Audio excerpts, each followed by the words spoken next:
They say an alpha king can command armies, bend rival packs to their knees, and survive wounds that would kill lesser wolves. But no one tells you what happens when the moon goddess herself marks you for destruction. My name is King Adrian, and tonight I did the one thing no alpha should ever do. I looked my fated mate in the eyes and told her she meant nothing. I rejected her in front of my entire kingdom because I was too damn scared to lose my throne. Now I'm about to learn that some choices don't just break hearts, they shatter worlds. Stick around till the end of this tale, hit that like button, and drop your city in the comments so I know my pack is listening. Because what comes next? It's gonna rip everything apart. The throne room stank of pine smoke and old blood. King Adrian stood at the center of the hall, shoulders squared beneath the weight of his father's wolfskin cloak, and felt the eyes of 300 wolves burning into his spine. The blood moon ceremony always drew a crowd. It was the night the goddess spoke through the celestial fire. The night bonds were forged or broken. The night alphas learned whether fate had blessed or cursed them. He'd been preparing for this moment his entire life. 28 years of training.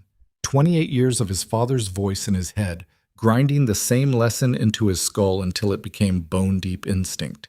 The pack comes first. Always. No exceptions. The Iron Fang pack wasn't built on love or sentiment.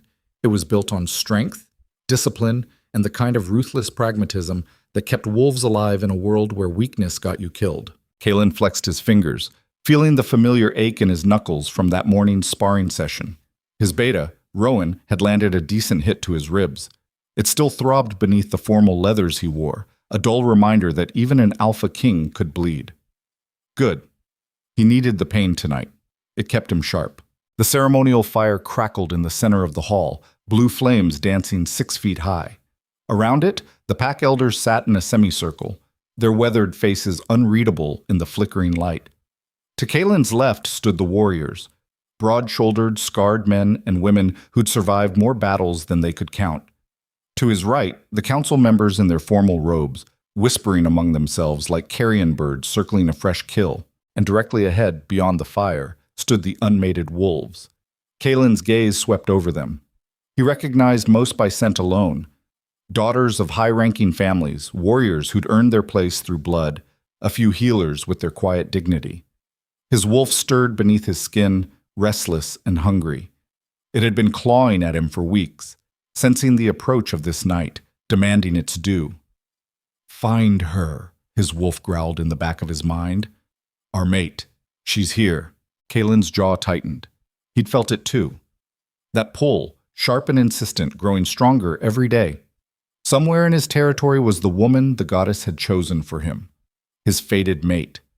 The one wolf whose scent would set his soul on fire. The one wolf who could destroy everything he'd built. Elder Morrigan rose from her seat, bones creaking, and lifted a gnarled hand for silence. The room fell quiet instantly. She was old enough to remember when Kaylin's grandfather ruled, old enough to carry the pack's history in the lines of her face. Your father would be proud, boy, she told him the day he took the throne. But pride won't keep you alive. Memory will. Remember what happens to kings who forget their duty. Alpha King Adrian, Morrigan's voice cut through the silence like a blade through flesh. You stand before the moon goddess on this sacred night to receive her judgment. The blood moon rises. The bonds will be revealed. Step forward. Kaylin moved toward the fire, each footfall deliberate, his heart hammered against his ribs, not from fear, never from fear, but from the sheer magnitude of what was about to happen. This moment would define the next decade of his rule. The right mate would strengthen his position, unite the pack's factions, and secure his bloodline. The wrong mate could fracture everything. The flames surged higher as he approached, heat washing over his face. He'd witnessed this ceremony a dozen times, had watched other wolves discover their fated bonds. But standing in the center of it was different. The fire seemed alive, sentient, reaching for him with hungry fingers. Unmated females, Morrigan intoned. Step forward, let the goddess reveal her will. They came forward in a rustle of fabric and nervous breath. Kaylin counted them as they formed a line across from him. 18 women, 18 possible futures. His wolf paced inside him, agitated, searching for the scent that would unlock everything. Then the wind shifted. It came through the high windows on the western wall, carrying the night air into the stifling heat of the throne room, and with it came a scent that hit Kaelin like a fist to the solar plexus. Honeysuckle and rain, fresh earth after a storm, something wild and clean and utterly devastating. His wolf went berserk. Mate. The word exploded through his consciousness. Ours! Claim her! Now! Kaelin's head snapped up, eyes blazing gold as his alpha power surged to the surface. Every wolf in the room felt it, the sudden pressure change, the weight of his dominance pressing down on them like a physical force. Several warriors dropped to one knee instinctively. The council members paled. He followed the scent with single-minded intensity, his gaze cutting through the line of women until it landed on her. She stood at the far end, half hidden behind a taller warrior's daughter, and for a moment Kaelin forgot how to breathe. She was nothing like he'd imagined. Small. That was his first thought. Dangerously small for a wolf, barely 5'3", with a frame that looked like it would snap in a strong wind. Her dress was simple, undyed linen that marked her as lower pack, probably a healer's apprentice or a farmer's daughter. Dark hair fell in waves past her shoulders, and her hands, gods, her hands were covered in what looked like herb stains, green and yellow smudges that spoke of hours spent grinding medicine. Then she lifted her head, and Kaelin's world tilted on its axis. Silver eyes, pure, luminous silver, like moonlight given form. They met his across the fire, and the bond snapped into place with such force that Kaelin staggered. It felt like lightning and honey, and coming home all at once, a connection so deep and primal that his wolf howled in triumph. Mine! His wolf snarled possessively. Perfect, ours. But Kaelin's human mind, the part trained since childhood to think strategically, to analyze threats and calculate outcomes, registered something else entirely. Silver eyes. His blood turned to ice. No. No, it can't be her. Not her. The bond is revealed. Morgan's voice rang out, triumphant. The goddess has chosen. Come forward, child. Let us see the Alpha King's mate. The woman, his mate, stepped forward slowly, her movements careful, almost hesitant. She was trembling. Kaelin could see it in the way her fingers clutched at her skirts, in the rapid flutter of her pulse at her throat. Her scent intensified as she approached, driving his wolf into a frenzy of need. Claim her. The command pounded through his skull. Bite her. Mark her. Make her ours before... Stop. The word came out harsher than Kaelin intended, cutting through the hall like a whip crack. The woman froze mid-step, those devastating silver eyes going wide. Around them, confused murmurs rippled through the crowd. Elder Morgan frowned. Alpha Kaelin, the bond has been revealed. You must... I said stop. Kaelin's voice dropped to a growl that vibrated with alpha command. Every wolf in the room felt the weight of it, the absolute authority that brooked no argument. Step back. The woman, he realized with a jolt that he didn't even know her name, stumbled backward, confusion and hurt flashing across her delicate features. The bond between them screamed in protest, a physical ache that made Kaelin's chest constrict. What is the meaning of this? Councilman Thorne rose from his seat, robes billowing. The goddess has spoken. You cannot refuse. I can refuse anything I damn well please, Kaelin snarled. I'm the Alpha King. Lies. His wolf tore at him from the inside. Liar. She's ours. Claim her. But Kaelin had seen the tapestry in his father's private study, had read the ancient prophecies stitched in silver thread by pack seers 3 generations dead, had memorized every word during those long nights after his father's death, when the weight of the crown felt like it would crush him. When silver eyes meet gold beneath the blood moon's light, the king who claims her brings the kingdom's night. Thrown to ash and packed to ruin, the fated bond becomes undoing. Silver eyes. His father had made him swear on his deathbed. If you ever see silver eyes, boy, you run.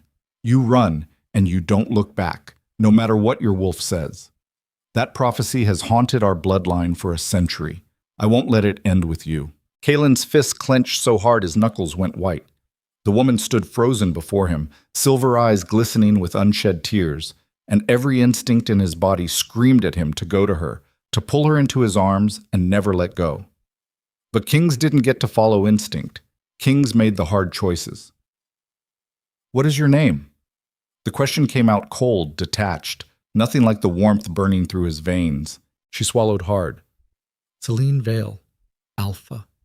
Her voice was soft, musical, with a slight tremor that made his wolf whimper. "I'm a healer. I work in the Eastern Quarter, treating—" "I don't care." The lie tasted like poison. "I don't care what you do or where you work. I only care about one thing."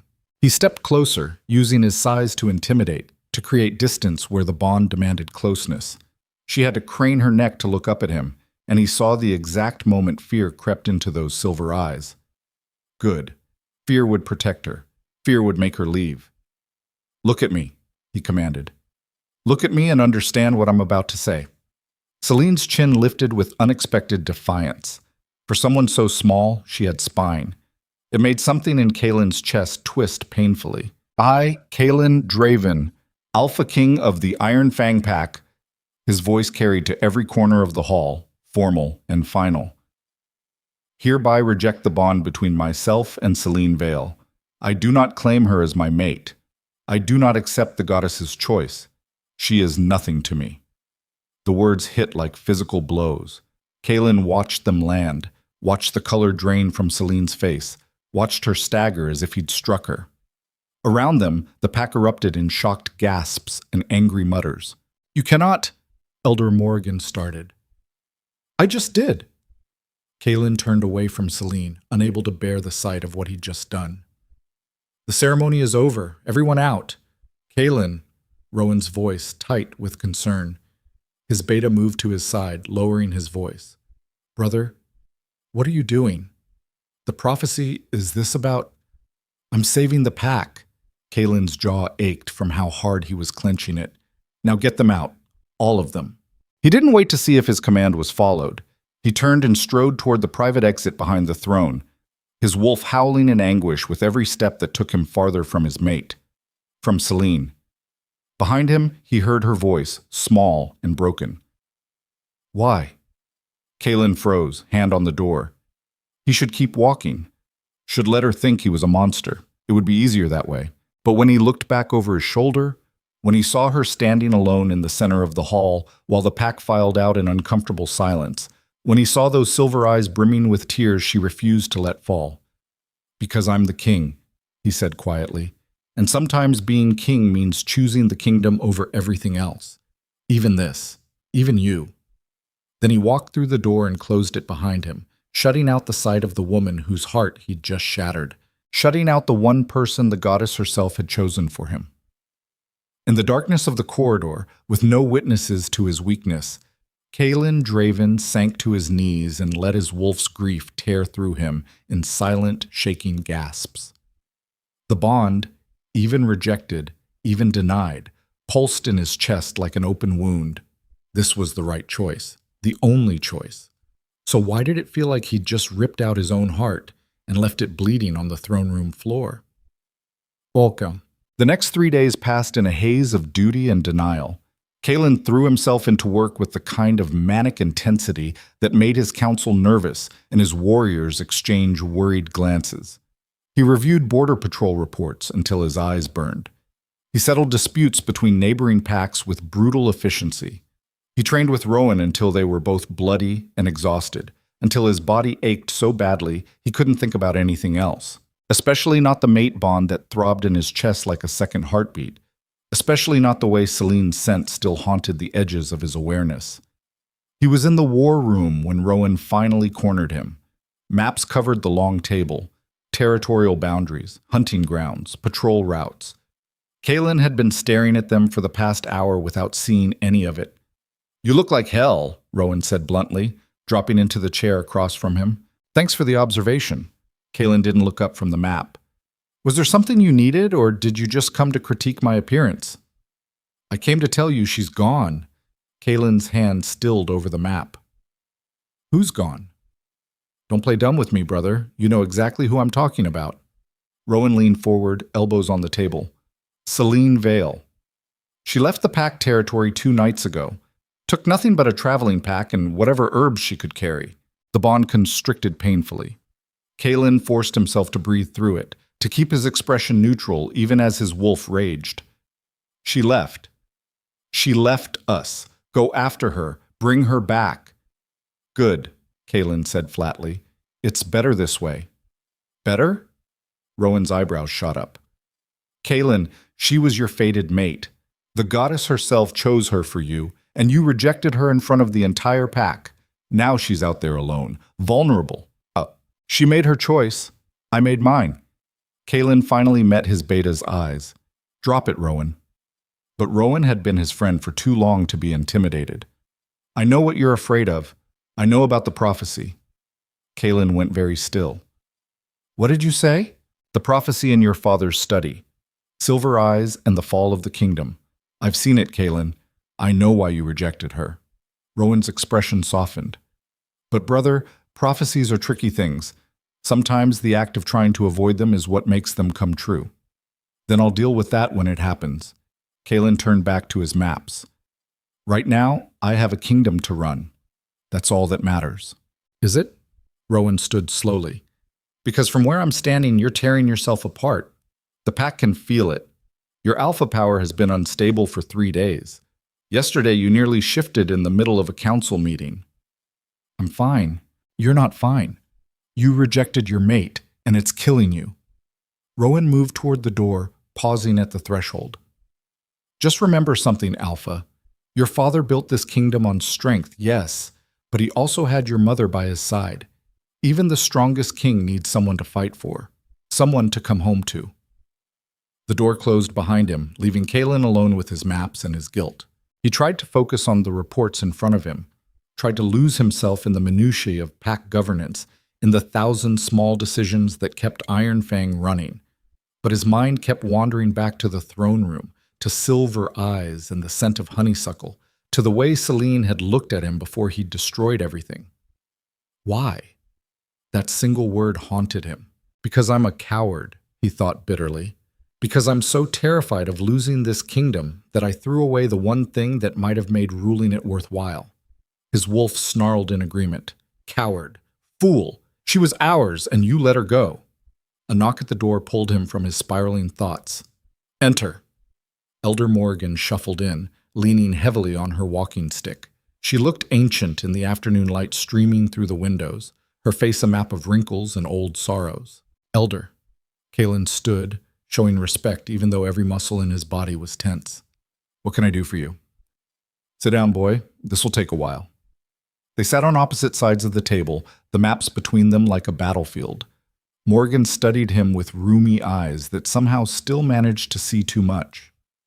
You think you did the right thing, she said finally. It wasn't a question, but Kalen answered anyway. I know I did. The prophecy. The prophecy is older than you, older than your father, older than this pack. Morgan's gnarled fingers traced the edge of the table. Do you know who first spoke those words, Kalen? A seer, 3 generations ago. Her name was Lyra Nightshade, and she was my grandmother's sister. Morgan's eyes grew distant. I was just a child when she received the vision. I remember how she screamed for 3 days straight, how the other healers had to hold her down to keep her from clawing her own eyes out. The goddess doesn't give visions lightly, boy, and she rarely gives them whole. Kalen's chest tightened. What do you mean? Prophecies are like rivers. They show you where the water flows, but not why. Not the full picture. Morgan leaned forward. Your father, bless his paranoid soul, he only showed you part of what Lyra saw. He was so afraid of losing his kingdom that he couldn't see past his own fear. There's more? The words came out hoarse. There's always more. Morgan reached into her robes and pulled out a folded piece of parchment, yellowed with age. This is the full text, the complete prophecy. Read it. Kalen took the parchment with shaking hands. The words were written in old pack script, the letters cramped and angular. When silver eyes meet gold beneath the blood moon's light, the king who claims her brings the kingdom's night. Thrown to ash and packed to ruin, the fated bond becomes undoing. But mark these words and mark them well.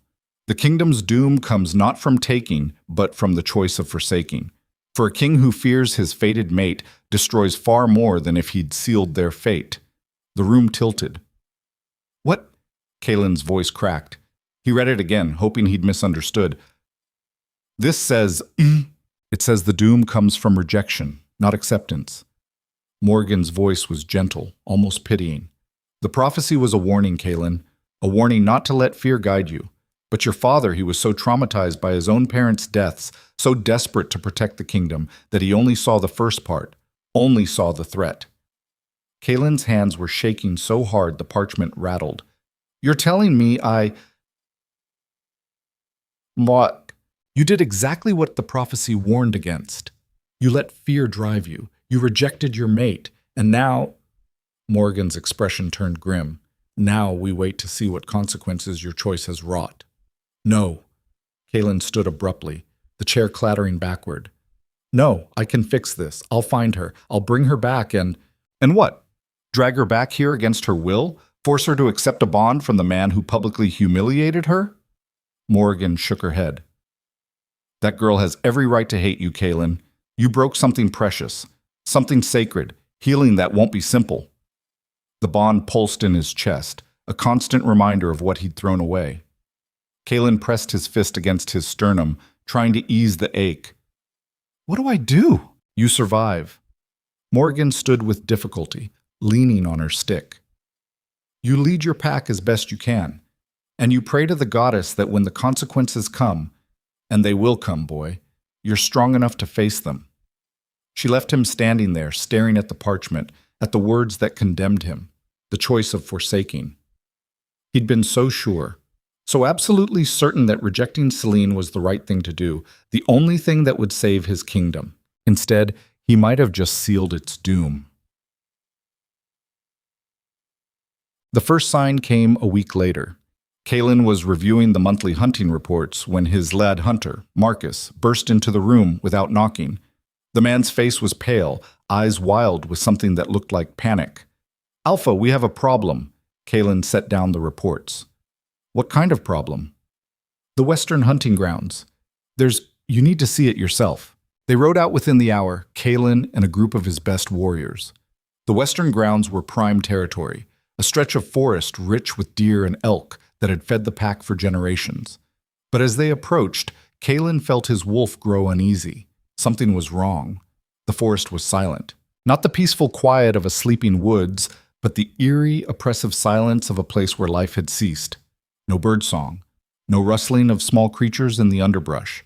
Even the wind seemed muted, afraid to disturb whatever had happened here. Marcus led them to a clearing that should have been teeming with game. Instead, they found death. Dozens of carcasses littered the ground. Deer, rabbits, even a young bear. All dead, all beginning to rot. But that wasn't what made Kalen's blood run cold. It was the way they died. No wounds, Marcus said quietly. No sign of predators or disease. They just stopped, like something drained the life right out of them. Kalen dismounted and approached the nearest deer. Its eyes were still open, filmed over with death, but there was no expression of fear or pain.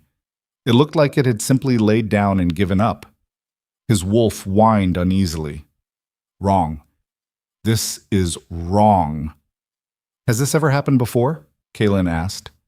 Never. Not in 50 years of hunting these grounds. Marcus crouched beside another carcass. An alpha. There's more. The plants. Look at them. Kalen followed his gaze. The grass and undergrowth that should have been lush and green in the summer season were withered and brown. Trees showed signs of rot despite it being the wrong time of year. Even the earth itself felt somehow depleted, as if someone had sucked the vitality from the land. Get samples, Kalen ordered. Have the healers examine them. I want to know what caused this. But deep in his bones, beneath the logic and the denial, he already knew. The goddess was angry, and she was making him pay. The attacks started a month after that. Border skirmishes at first, rival packs testing Iron Fang's boundaries with unusual aggression. Kalen dealt with them efficiently, brutally, the way his father had taught him. Show no weakness. Strike first. Make them remember why Iron Fang was feared. But the attacks kept coming. The Blood Fang pack to the north, who'd been neutral allies for 2 decades, suddenly declared open hostility. The Shadow River pack began raiding their supply caravans. Even smaller packs that should have been too terrified to challenge Iron Fang's dominance grew bold.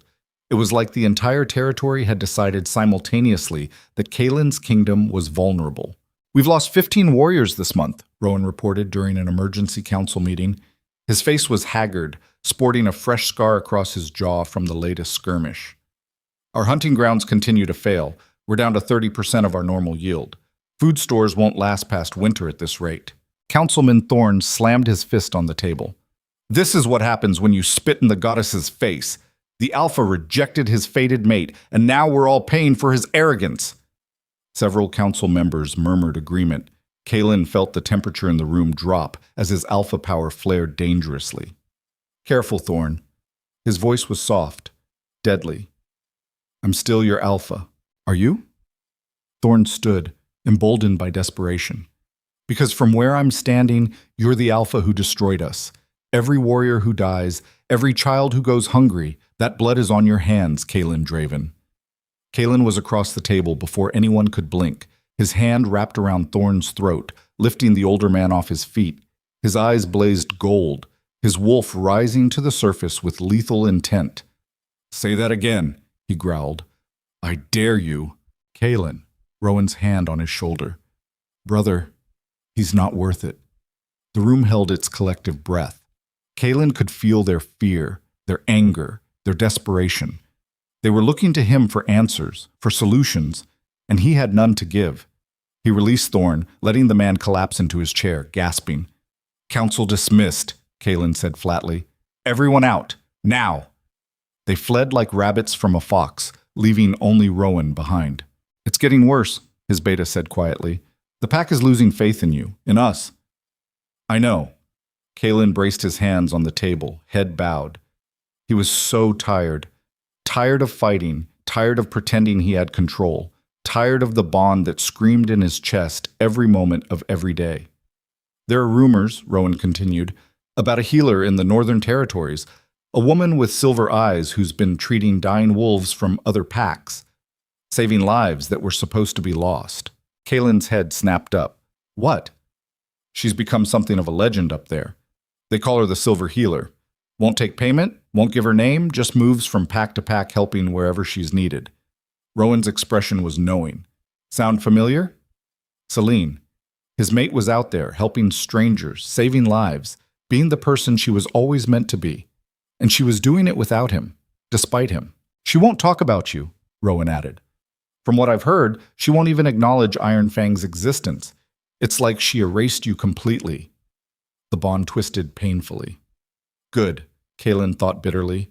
"She should hate me. She should forget I ever existed." But his wolf howled in anguish. "Find her. Bring her home. Fix this." "How bad is it going to get?" Kalen asked finally. Rowan's silence was answer enough. Uramboshi. 2 weeks later, Kalen almost died. They were patrolling the southeastern border when the ambush hit. 20 wolves from the Bloodfang pack, maybe more. It was hard to tell in the chaos of fangs and claws and blood.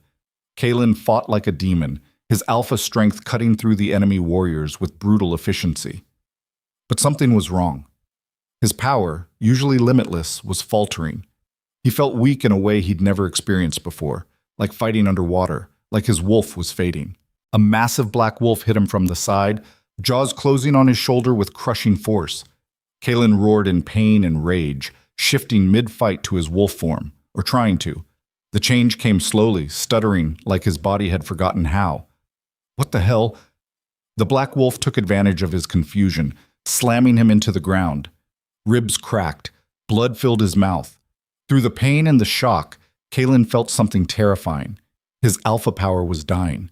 The realization gave him one last burst of desperate strength. He shifted finally, tearing free from the black wolf's grip, and ripped its throat out with savage efficiency. Around him, his warriors were winning, barely, but they were winning. The Bloodfang pack retreated, leaving their dead behind. Kalen stood in the center of the carnage, panting, bleeding from a dozen wounds, and felt the truth settle into his bones with horrible finality. He was weakening. Day by day, hour by hour, his legendary strength was abandoning him. and he knew exactly why. Alpha! Rowan was at his side, supporting him as his legs threatened to give out. Gods, you're hurt bad. We need to get you back. I'm fine, Kaelin lied. Nothing was fine. Everything was falling apart. They made it back to the keep, where healers swarmed him with worried hands and muttered prayers.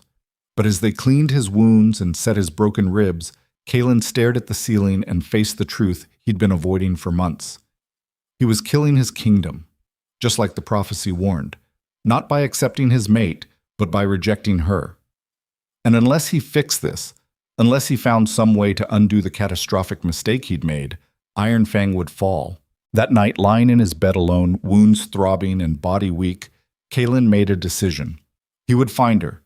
He would find Selene, his rejected mate, his silver-eyed healer, and he would beg her forgiveness. He would grovel if he had to. He would do whatever it took to make this right, even if she hated him, even if she refused, even if it cost him everything he had left. Because the alternative, watching his kingdom die while the bond between them screamed with every breath, was no longer something he could survive. Jabmek. The problem was that Selene Vale had vanished. Kaelin spent the next 6 weeks scouring the northern territories for any trace of her. He traveled in secret, leaving Rowan to manage the kingdom while he searched like a desperate fool for the woman he'd thrown away. Every lead turned into smoke. Every rumor of the Silver Healer sent him chasing ghosts. She was there, then gone. Helping a dying pup in one pack, treating a plague outbreak in another, always moving, never staying, leaving gratitude and wonder in her wake, but never leaving a trail he could follow. Kaelin grew gaunt with exhaustion. His wounds from the ambush healed poorly, leaving scars that pulled and ached. His wolf was a constant torment, raging at him every moment for losing their mate, for being too proud and too stupid to see the truth until it was too late. He was standing at the edge of a small northern pack's territory, preparing to search their lands, when he finally caught her scent. Honeysuckle and rain. The bond exploded to life in his chest, so powerful it drove him to his knees. She was here, close, maybe a mile away, maybe less. For the first time in months, his wolf went quiet. Calm. Home. Kaelin forced himself to stand on shaking legs. He'd come too far to fail now. He followed the scent trail through the forest, his heart pounding so hard he could hear nothing else. He found her in a small clearing beside a stream. Selene sat on a fallen log, grinding herbs with a mortar and pestle, her dark hair falling in a curtain around her face. She wore simple traveling clothes, sturdy and practical, and she looked peaceful. That was what broke him. She looked peaceful, content, like she'd found something out here in the wilderness that she'd never had in his kingdom, like she'd found herself. Kaelin tried to speak, but his throat closed around the words. What could he possibly say? How could he explain the magnitude of his mistake? Selene's hands stilled. She didn't look up, didn't turn around, but he saw her shoulders tense. I know you're there, Alpha. Her voice was quiet, controlled, nothing like the trembling girl he'd rejected. I can smell you. The bond makes sure of that. The title, Alpha, not Kaelin, not even his name, cut deeper than any claw. Selene. Her name came out hoarse, broken. I need to talk to you. No, you don't. She resumed grinding her herbs with careful precision. You said everything that needed saying 5 months ago, in front of your entire pack, remember? I was wrong. Yes, you were. She finally looked up, and those silver eyes hit him with all the force of a physical blow. But there was no warmth in them now. No tears. Just cold, hard certainty. You were wrong, and you humiliated me, and you taught me something valuable about trusting other people's promises, even the goddess's promises. Please, go home, Kaelin. She stood, gathering her herbs into a small leather bag. Your pack needs you. I don't. She turned to walk away, and something desperate and terrified rose up in Kaelin's chest. The kingdom is dying, the words burst out of him. Everything is falling apart. The hunting grounds are dead. Rival packs are attacking. I'm losing my alpha power. People are dying, Selene, and I... He stopped, choking on the admission. And you think I can fix it? Selene turned back slowly. Is that why you're here? Not because you actually want me, but because your precious kingdom needs healing? No. Yes, I don't. Kaelin ran his hands through his hair, frustrated beyond measure. The prophecy. I thought I was saving everyone by rejecting you, but the prophecy said the doom comes from rejection, not acceptance.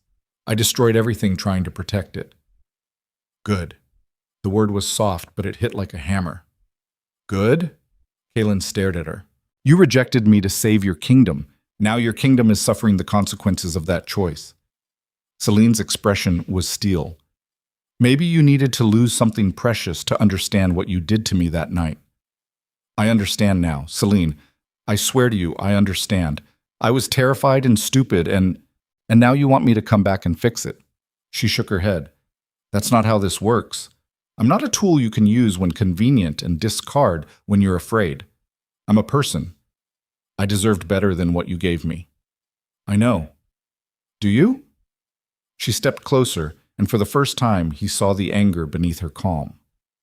Do you know what it felt like to stand in front of your entire kingdom and be told I was nothing? To have the goddess's chosen bond thrown back in my face like garbage? Celine, I thought I was going to die. Her voice cracked just slightly. The bond rejection, it felt like you ripped my soul in half. I couldn't breathe for 3 days, couldn't eat, couldn't sleep. I just lay in my room and felt the bond screaming and wondered why the goddess would give me a mate who found me so worthless. Kaelin's vision blurred. I never thought you were worthless. Then why? The question came out raw, vulnerable, everything she'd probably wanted to ask him 5 months ago. Why reject me? What did I do wrong? Nothing. The word came out fierce. You did nothing wrong. It was me. All me. I was so afraid of a prophecy, so terrified of losing my throne, that I couldn't see what I was throwing away. He took a step toward her. I rejected you because I'm a coward, because I was raised to believe the kingdom comes before everything, and I forgot that the kingdom is made of people. People like you. Celine's eyes glistened, but she didn't let the tears fall. That's a nice speech, Alpha. Did you practice it on the way here? No, Kaelin stopped, tried a different approach. Come back with me. Please, just long enough to help stabilize things. You don't have to accept the bond. You don't have to forgive me. Just help them. They don't deserve to suffer for my mistakes. They're your people. You help them. I can't. The admission cost him everything. My alpha power is fading. I'm weak, Celine. Without the bond, I'm failing. And they're going to die because I was too proud to admit I need you. For a long moment, she just looked at him. Really looked, seeing past the Alpha King facade to the desperate, broken man underneath. No, she said finally. The word shattered something in Kaelin's chest. Celine! I said no, Kaelin. I've built a life here. These people, she gestured to the forest around them. They accept me. They value what I can do. They don't see me as a threat or a prophecy or a political inconvenience. They see me as a person. I see you as a person. You see a solution to your problem. Her voice was firm. Maybe someday you'll actually see me, Kaelin Draven, but today is not that day. Now please, leave. You're not welcome here. She walked away, disappearing into the trees, taking his last hope with her. Kaelin stood alone in the clearing as the sun set behind the mountains, painting the sky in shades of blood and fire. He'd come all this way, searched for months, humbled himself before the woman he'd wronged, and it wasn't enough. It would never be enough to undo what he'd done. Behind him, carried on the evening wind, came the sound of howling. His pack, back home. They were calling for their alpha, not knowing he was broken and bleeding miles away in enemy territory, not knowing that the woman who could save them all had just walked away. Kaelin tipped his head back and howled his anguish to the uncaring sky, the sound echoing off the mountains, a king's grief for a kingdom lost, for a mate rejected, for a future that died the moment fear conquered love.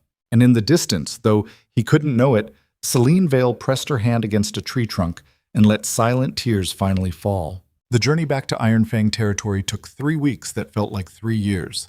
Kaelin traveled alone, pushing through exhaustion and pain with the kind of grim determination that came from having nothing left to lose. His wounds from the earlier ambush had reopened during the search, leaving dark stains on his shirt that he couldn't be bothered to care about.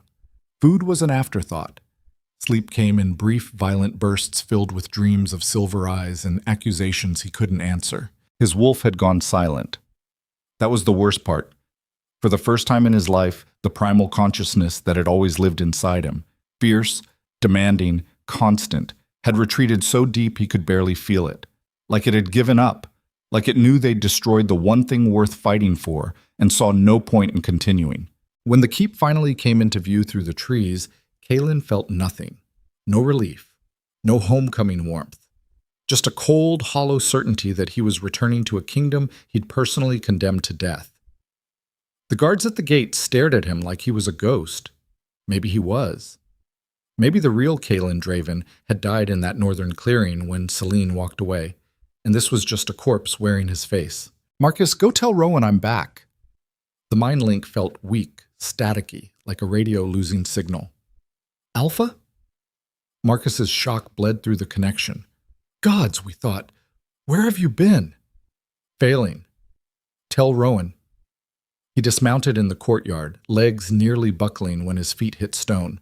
A young Omega stable hand rushed to take his horse, eyes wide with poorly concealed fear. Kaelin could smell it on her, the instinctive terror of being near a predator. Except he wasn't much of a predator anymore, was he? Rowan appeared before Kaelin made it to the keep entrance, moving with that beta speed that had saved Kaelin's life more times than either of them could count. He took one look at Kaelin, and his expression shifted from relief to horror. "Brother, what happened to you?" Kaelin pushed past him. "Not now." "Kaelin, you look like death. When was the last time you ate? Slept? Your wounds?" "I said not now."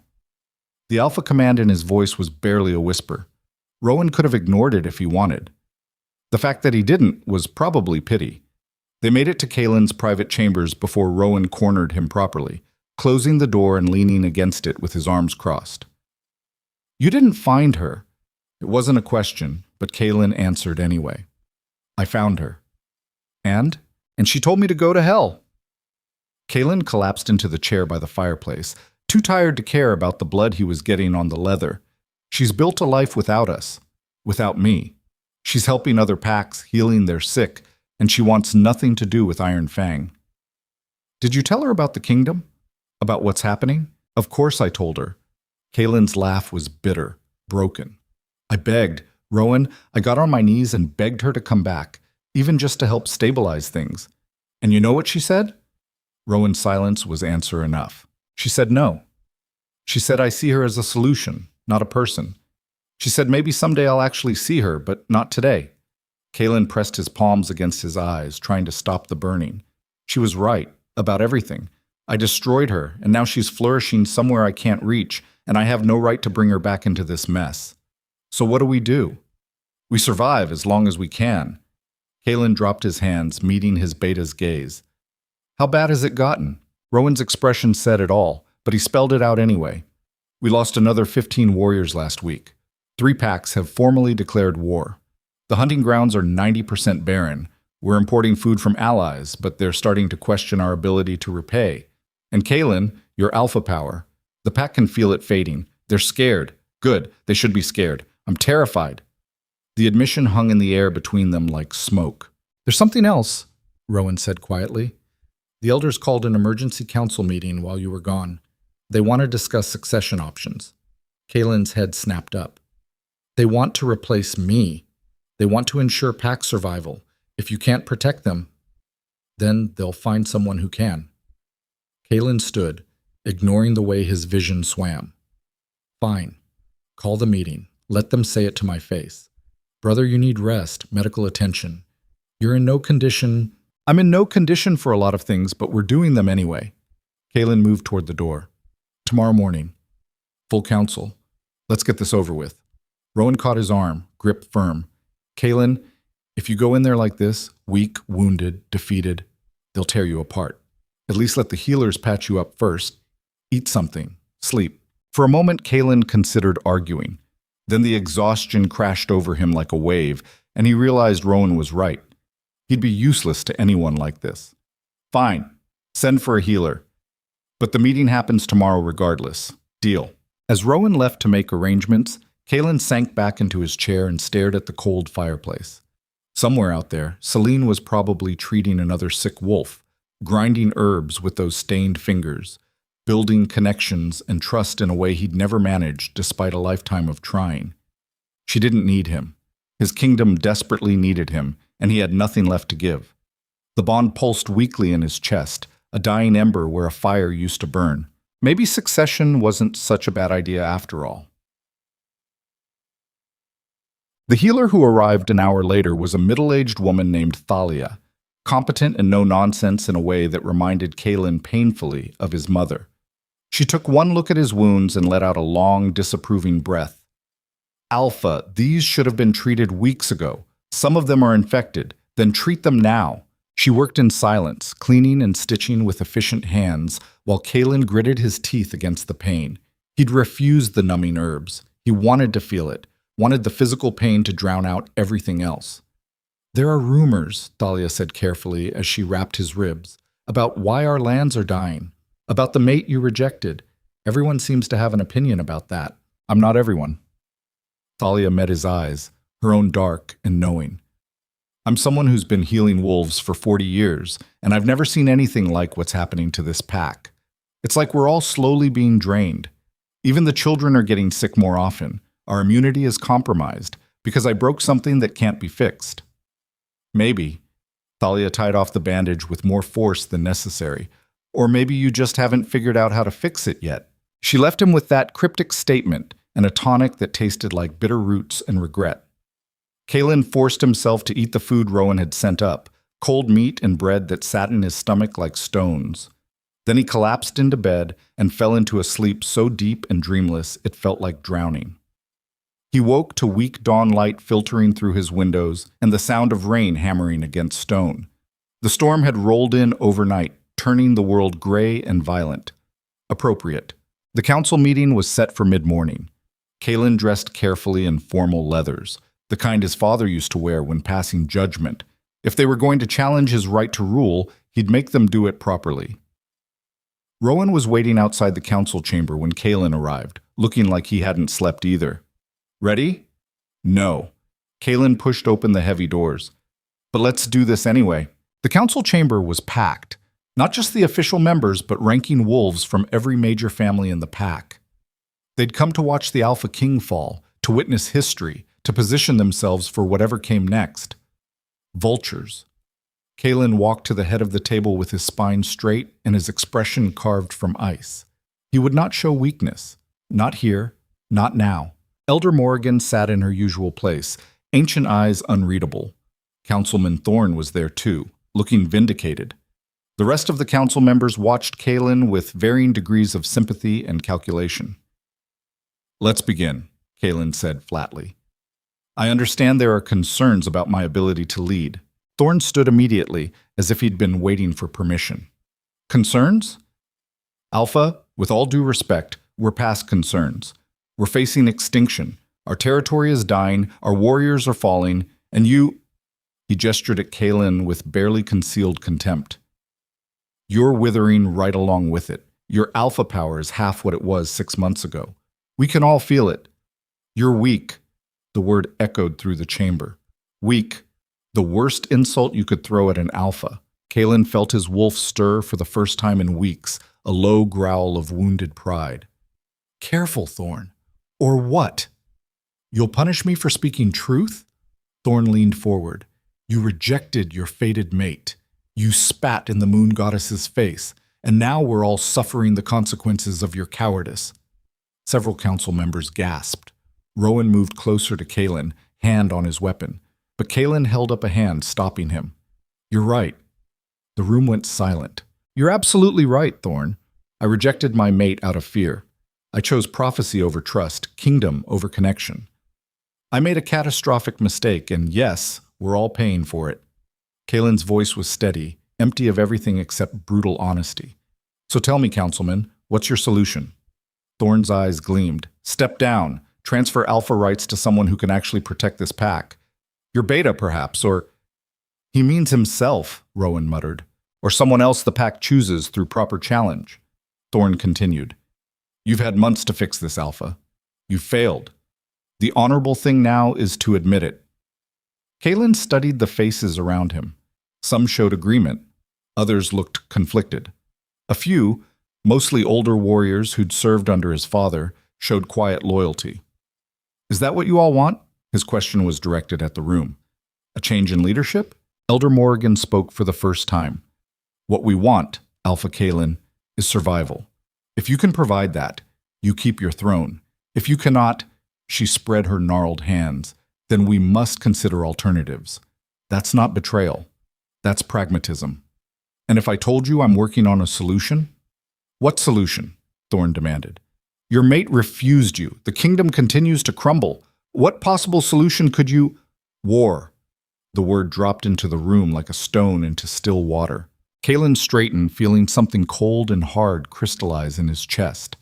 A plan. Maybe his last one. The rival packs are circling because they sense weakness. They attack our borders, raid our supplies, and laugh while we bleed. Kalen's voice grew harder. So we stop defending and start attacking. We hit them first, hit them hard, and remind everyone why Iron Fang is feared. That's madness, someone protested. We're already stretched thin. Then we thin them first. Kalen turned to his lead hunter. Marcus, how many warriors can we field? Maybe 300 combat-ready wolves, Alpha, but most are injured or exhausted. 300 is enough. We'll strike the Bloodfang pack first. They're the strongest of our enemies. Cut off the head, the body dies. Kalen began pacing, the tactical part of his mind spinning to life.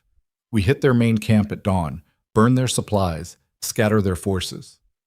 Make an example. Rowan stepped forward. Brother, I understand the instinct, but this is suicide. We're not strong enough for an offensive campaign. Then we get stronger. Kalen stopped pacing.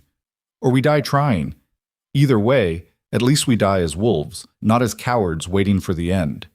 He could see it in their faces, the calculation, the desperate hope, the primal response to an alpha who was finally acting like one instead of moping about lost chances. You have 3 days to decide, Kalen said. 3 days to challenge me for this throne or fall in line behind me. We march on Bloodfang territory on the 4th day. Anyone who doesn't want to fight is free to leave now. I won't stop you. No one moved. Good. Meeting dismissed. They filed out slowly, murmuring among themselves. Thorne shot Kalen a look of pure hatred before leaving. Rowan stayed behind, as did Morgan. That was a bold gamble, the elder said quietly. It was the only move I had left. Kalen slumped against the table. They were going to take the throne either way. At least this way I'm taking them somewhere. To their deaths, possibly, Rowan pointed out. Then we die together. Kalen met his beta's eyes. I'm done watching this kingdom rot from the inside. If we're going to fall, we fall fighting. And if you survive, Morgan's question was pointed. If by some miracle you win this war and come back still breathing, what then? Then I deal with the fact that I'm leading a kingdom I destroyed, and the woman who could have saved us all wants nothing to do with me. Kalen's smile was sharp and bitter. One catastrophe at a time, Elder. She studied him for a long moment. You know, your father would have made the same choice. War over surrender. Action over paralysis. Is that supposed to comfort me? No. Morgan stood with difficulty. It's supposed to remind you that strength alone doesn't make a good king. Your father was strong too, strong enough to win every battle and lose the thing that mattered most. What did he lose? Your mother's trust. After she died, he never forgave himself for choosing the kingdom over her when she needed him most. Morgan moved toward the door. You're making the same mistake, Kalen, just in a different way. She left him there with that uncomfortable truth echoing in his head. Rowan cleared his throat. War, Kalen confirmed. Start pulling maps of Bloodfang territory. I want to know every vulnerable point, every supply route, every— Kalen. What? This is a terrible plan. I know. We're probably all going to die. I know that too. But you're doing it anyway. Kalen looked at his oldest friend, his most trusted ally. The wolf who'd stood beside him through everything. Do you have a better idea? Rowan's silence was answer enough. Then we do this. Kalen pushed away from the table. Gather the senior warriors. I want battle plans ready by nightfall. And Rowan? Yeah? Thank you for not abandoning me when you had every reason to. Brother, Rowan's smile was sad. I'm your beta. I don't abandon my alpha, even when he's being an idiot, especially then. The next 3 days passed in a blur of preparation and brutal training.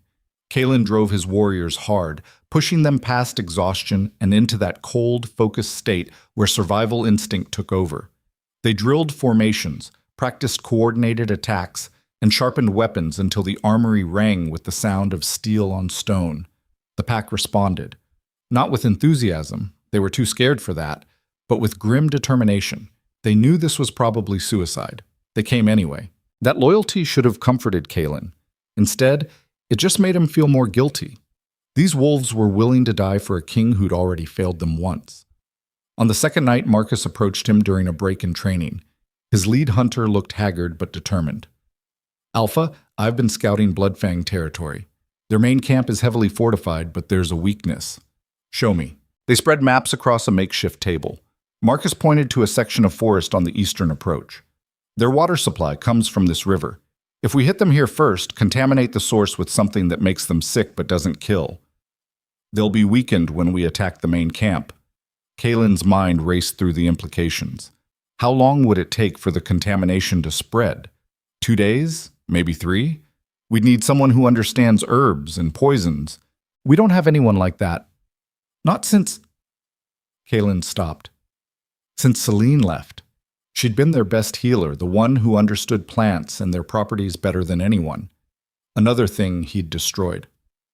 We'll figure something out, Kalen said flatly. Maybe one of the other healers knows enough. But he could see the doubt in Marcus's eyes. They both knew none of the remaining healers had Celine's skill.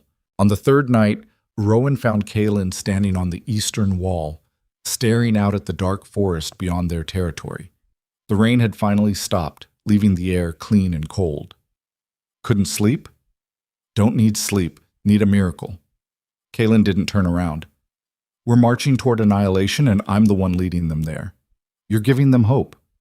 That's worth something. Is it? Hope built on lies? Hope that I can somehow pull victory out of my ass when we both know I'm barely holding myself together? Rowan joined him at the wall, leaning against the stone. You want to know what I think? Not particularly. I think you're going into this battle expecting to die. I think some part of you wants to die because that's easier than facing what you did. Kalen's hands tightened on the stone. Your point?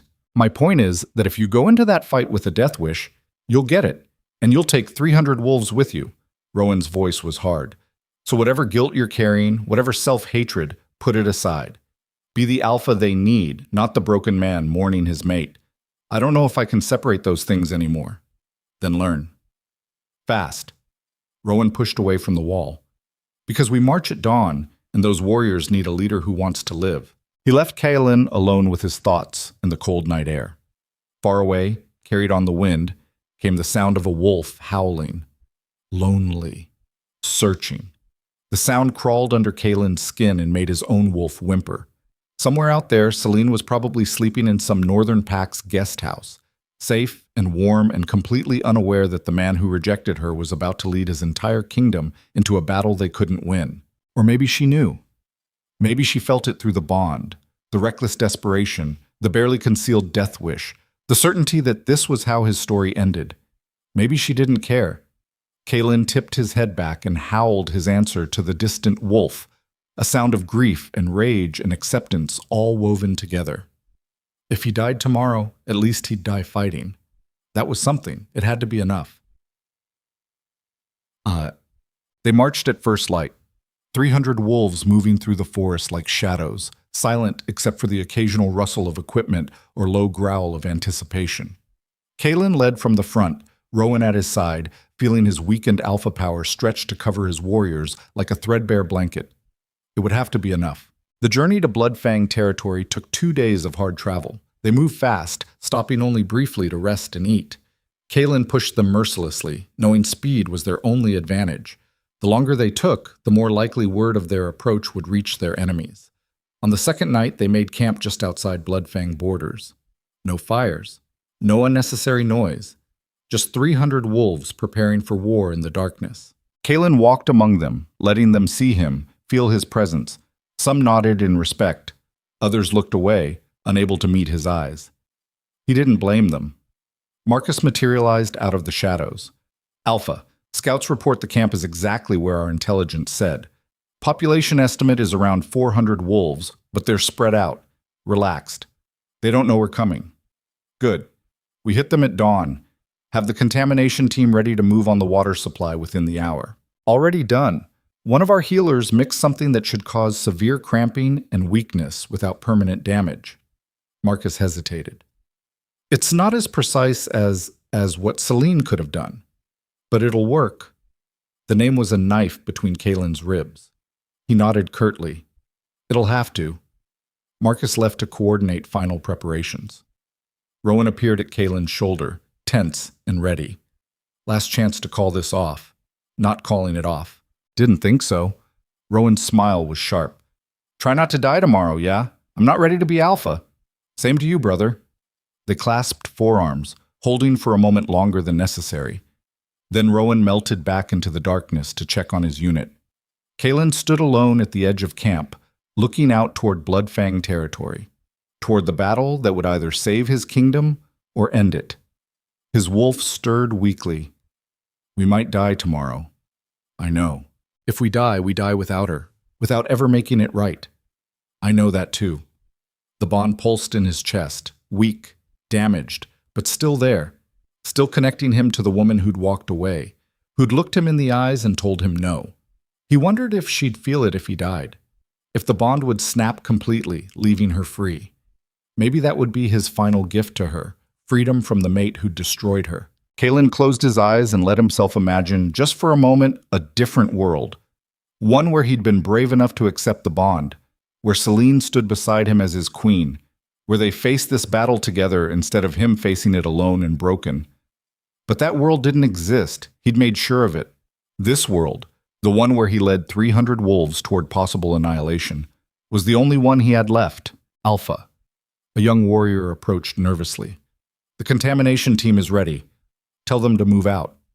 As the team disappeared into the forest toward the Bloodfang water supply, Kalen felt something shift inside him. Not hope. He was past hope, but certainty. Cold, hard certainty about what came next. He would fight tomorrow. Would lead his warriors with everything he had left.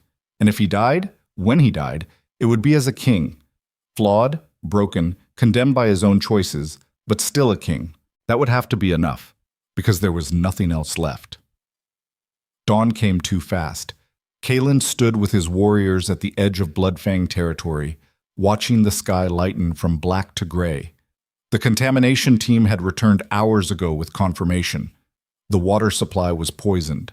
By now, half the enemy camp would be sick, weakened, vulnerable. It was time. Warriors, Kalen's voice carried across the assembled wolves. Today we remind the territories why Iron Fang is feared. Today we take back what they tried to steal from us. Today we survive. Not the most inspiring speech he'd ever given, but they didn't need inspiration. They needed permission to unleash the violence they'd been holding back for months. He gave it to them. Attack. They poured into Bloodfang territory like a flood, 300 wolves hitting the weakened camp with brutal efficiency. The element of surprise lasted exactly 90 seconds before alarms started howling and enemy warriors scrambled to respond. Then it was chaos. Kalen fought in his wolf form, his alpha power burning through what little strength he had left to drive him forward. He tore through enemy warriors with savage precision, aiming for throats and bellies, looking for the Bloodfang Alpha in the carnage. End the Alpha, end the fight. That was the rule. He found him near the center of camp, a massive gray wolf with scarred flanks and eyes full of rage. The Bloodfang Alpha recognized Kalen immediately and charged with a roar that shook the ground. They collided with bone-crushing force. The fight was vicious and quick. The Bloodfang Alpha was strong, experienced, dangerous, but he was also sick from the poisoned water, and Kalen was fighting with the desperation of a wolf with nothing left to lose. 3 minutes. That's how long it took for Kalen to get his jaws around the other Alpha's throat and bite down with enough force to crush his windpipe. The Bloodfang Alpha went limp. Kalen released him and howled his victory. the sound cutting through the battle like a blade. Around him, Bloodfang warriors faltered, feeling their alpha's death through their pack bonds. Iron Fang pressed the advantage. The battle turned into a rout. Enemy wolves scattered, fleeing into the forest or surrendering. Within an hour, it was over. Kalen shifted back to human form, blood covering him from head to toe, most of it not his own. Around him, his warriors stood victorious, exhausted, some injured but alive. All alive. They'd done it. They'd actually won. Rowan appeared at his side, sporting a nasty cut across his ribs, but grinning like a maniac. "We did it, brother. We actually—" Kalen? The world was spinning. His vision was blurring at the edges, going dark. He looked down and realized with distant surprise that he was bleeding from several deep wounds he hadn't noticed during the fight. Adrenaline had masked the pain. Now it hit all at once. "Kalen, stay with me." Rowan's voice seemed to come from very far away. "Healer! I need a healer now!" But Kalen was already falling, his weakened body finally giving out. The last thing he saw before darkness claimed him was the sky above, pale blue and streaked with clouds, like silver eyes. Then nothing. He woke to agony. Every nerve in his body screamed. His chest felt like someone had poured molten metal into it. His head pounded with a rhythm that matched his struggling heartbeat. Kalen tried to move and immediately regretted it. "Don't." Rowan's voice, firm and close. "You're badly hurt. The healers have been working on you for 3 days." 3 days? Kalen forced his eyes open. He was in his own chambers, in his own bed. Rowan sat in a chair beside him, looking like he'd aged a decade. "We won," Rowan said quietly. "Bloodfang is scattered. The other rival packs are backing down. Word spread that the Iron Fang Alpha took down the Bloodfang Alpha in single combat while half dead himself. You've become a legend, brother. Great, being a legend hurt like hell, but you're not healing right." Rowan's expression was grim. "Your wounds, they should have closed by now. Your alpha regeneration is almost gone. The healers they say I'm dying." Kalen finished. "I can feel it, Rowan. My wolf is barely there. The bond rejection, the stress, the battle. It's all finally catching up. There has to be something we can do." Rowan leaned forward desperately. "Some way to—" "There's only one way." Kalen's laugh was bitter. "And she said no, remember?" Silence fell between them, heavy with the truth neither wanted to speak. The door opened. Elder Morrigan shuffled in, followed by Thalia the healer. Both wore expressions that confirmed Kalen's suspicions. "Alpha." Morrigan approached the bed slowly. "We need to talk about the prophecy. I'm done with prophecies. Unfortunately, the prophecy isn't done with you." Morrigan settled into a chair with a heavy sigh. "Do you remember what I told you? About the kingdom's doom coming from rejection, not acceptance?" Kalen nodded weakly. "I didn't tell you everything." Morrigan's ancient eyes held his. "There's a third part, a final stanza that the seers didn't include in the official text because they thought it was too cruel." "Of course there is." Kalen's vision swam. "What does it say?" "It says that the rejected bond, once broken, can only be restored through sacrifice. The king must offer everything, his pride, his power, his very life, and place it at his mate's feet with no expectation of return. Only then might the bond heal. Only then might the kingdom survive." Kalen stared at the ceiling. "So I have to die." "Not die necessarily," Thalia spoke up, "but come close enough that the goddess sees the truth of your heart. See whether you're willing to give up everything for the mate you rejected." "How do I do that?" "You already did." Morgan's smile was sad. "You led your warriors into battle knowing you probably wouldn't survive. You sacrificed your remaining strength to save your kingdom. The goddess saw that, Kalen. The question is whether your mate did." Celine, his chest ached with more than just physical wounds. She felt it through the bond? If she's still connected to it at all, yes. She felt you nearly die. Felt the sacrificing. The problem is, Morgan hesitated. She has to choose to come back. Has to choose to restore the bond. And after everything you've done, she won't. Kalen finished. Why would she? The room fell silent. Kalen closed his eyes. feeling the truth of it settle into his bones. He'd gambled everything on a battle that might save his kingdom's reputation, but couldn't save its king. And the woman who could heal him, the only person with that power, had every reason to let him die. He'd rejected her in front of hundreds, told her she was nothing, broke her heart because he was too afraid to trust the goddess's plan. Why would she save him now? How long do I have? His voice was barely a whisper. Days, Thalia said quietly. Maybe a week if we're lucky. Your body is shutting down, Alpha. Without the mate bond to anchor your wolf, you're fading. Then I fade. Kaelin opened his eyes, looking at each of them in turn. Don't send for her. Don't beg her to come back. She's earned her freedom from me. Kaelin? Rowan started. That's an order, Beta. Let her live her life. Let her heal other wolves and build connections that matter. Don't drag her back into this mess just to watch me die. You're giving up, Morgan said flatly. I'm accepting consequences. There's a difference. Kaelin's smile was painful. I destroyed my mate bond. I nearly destroyed my kingdom. The fact that we won one battle doesn't change the fundamental truth. I'm not strong enough to lead anymore. So we do succession properly this time. You and the council choose a new alpha, someone who can actually protect the pack. And I die knowing I at least gave them one victory before the end. This is not how your story ends, boy. Morgan's voice was sharp. How do you know? Because the goddess is crueler than that. She won't let you take the easy way out. She'll make you live with your choices, make you fight for redemption you might never earn. Trust me, I've lived too long to think death is the worst punishment fate can hand out. She stood with difficulty and moved toward the door. But I'll respect your wishes. No one will send for your mate. If she comes, it will be because she chooses to, not because we begged. They left him alone after that, probably to discuss succession plans and how to break the news to the pack that their alpha was dying despite winning the battle. Kaelin lay in his bed and felt his life force ebbing like water through his fingers. His wolf was barely a whisper now, a fading presence that had given up trying to claw its way back to their mate. Somewhere out there, Celine was probably treating another sick child or teaching another young healer the proper way to grind herbs. Living her life, building her future, without him, as it should be. Kaelin closed his eyes and waited for the darkness to come. It was the least he deserved. On the 5th day of his dying, something changed. Kaelin woke from a fever dream. They were all fever dreams now, tangled nightmares of silver eyes and blood and failure, to find Rowan standing at the window, back rigid with tension. What is it? Rowan turned, his expression carefully neutral. There's someone here to see you. Tell them I'm not receiving visitors.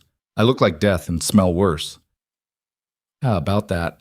Rowan's voice was strange. This particular visitor doesn't care. The door opened before Kaelin could respond, and Celine Vale walked into his room like a ghost from his dying dreams, real and solid and absolutely furious. The bond exploded to life in his chest, so powerful it stole his breath. She was here, actually here. After everything, after his orders not to contact her, after weeks of silence, she stood at the foot of his bed, silver eyes blazing, and Kaelin realized with distant shock that she looked different. Stronger, more confident, like she'd found something in her time away that she'd never had in his kingdom. She looked like a woman who knew her worth, and she looked absolutely ready to murder him. You idiot, she said flatly. Kaelin blinked. That wasn't what he'd expected.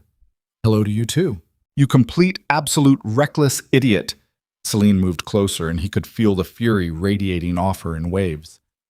You nearly died.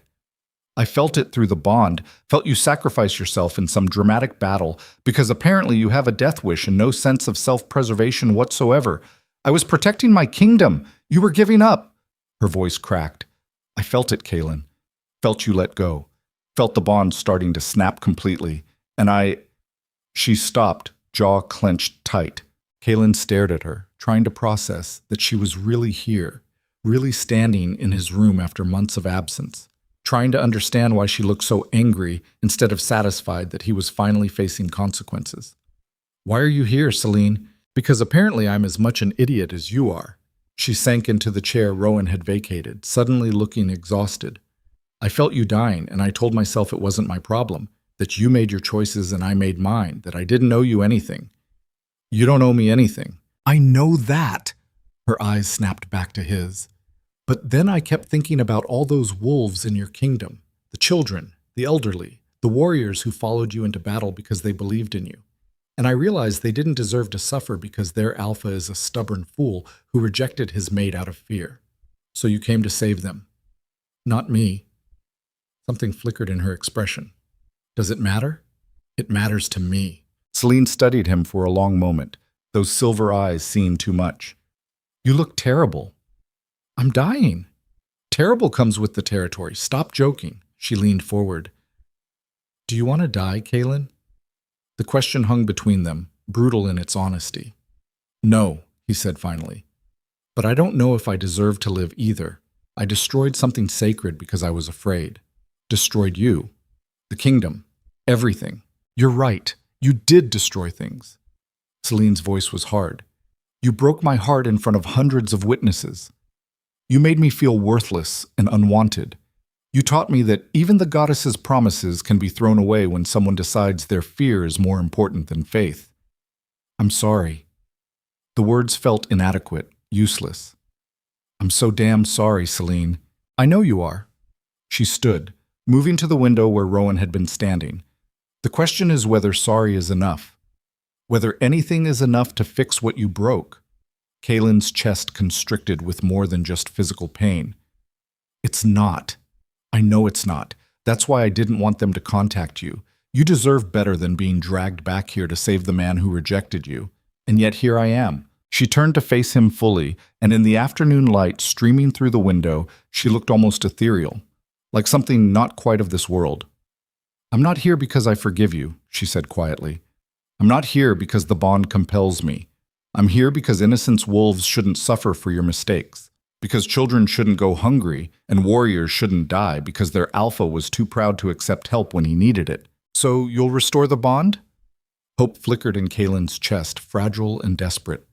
I'll heal you. Celine's expression was unreadable.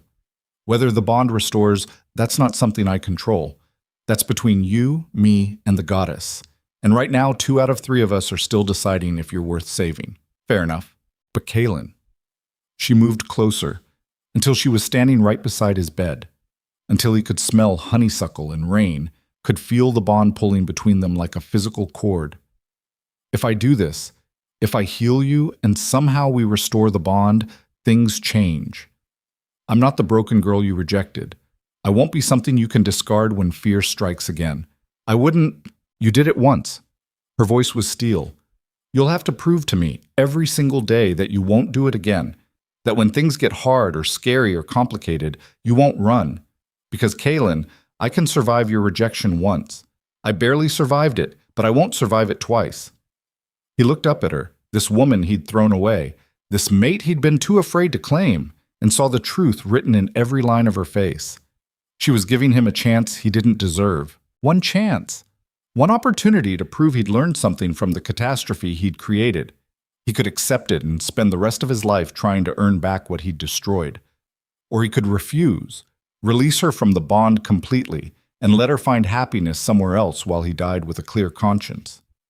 Kaelin Draven, who'd spent his entire life making choices based on fear and duty and what his father would want, finally made a choice based solely on truth. I'll spend every day for the rest of my life proving I'm worth the chance you're giving me, he said hoarsely.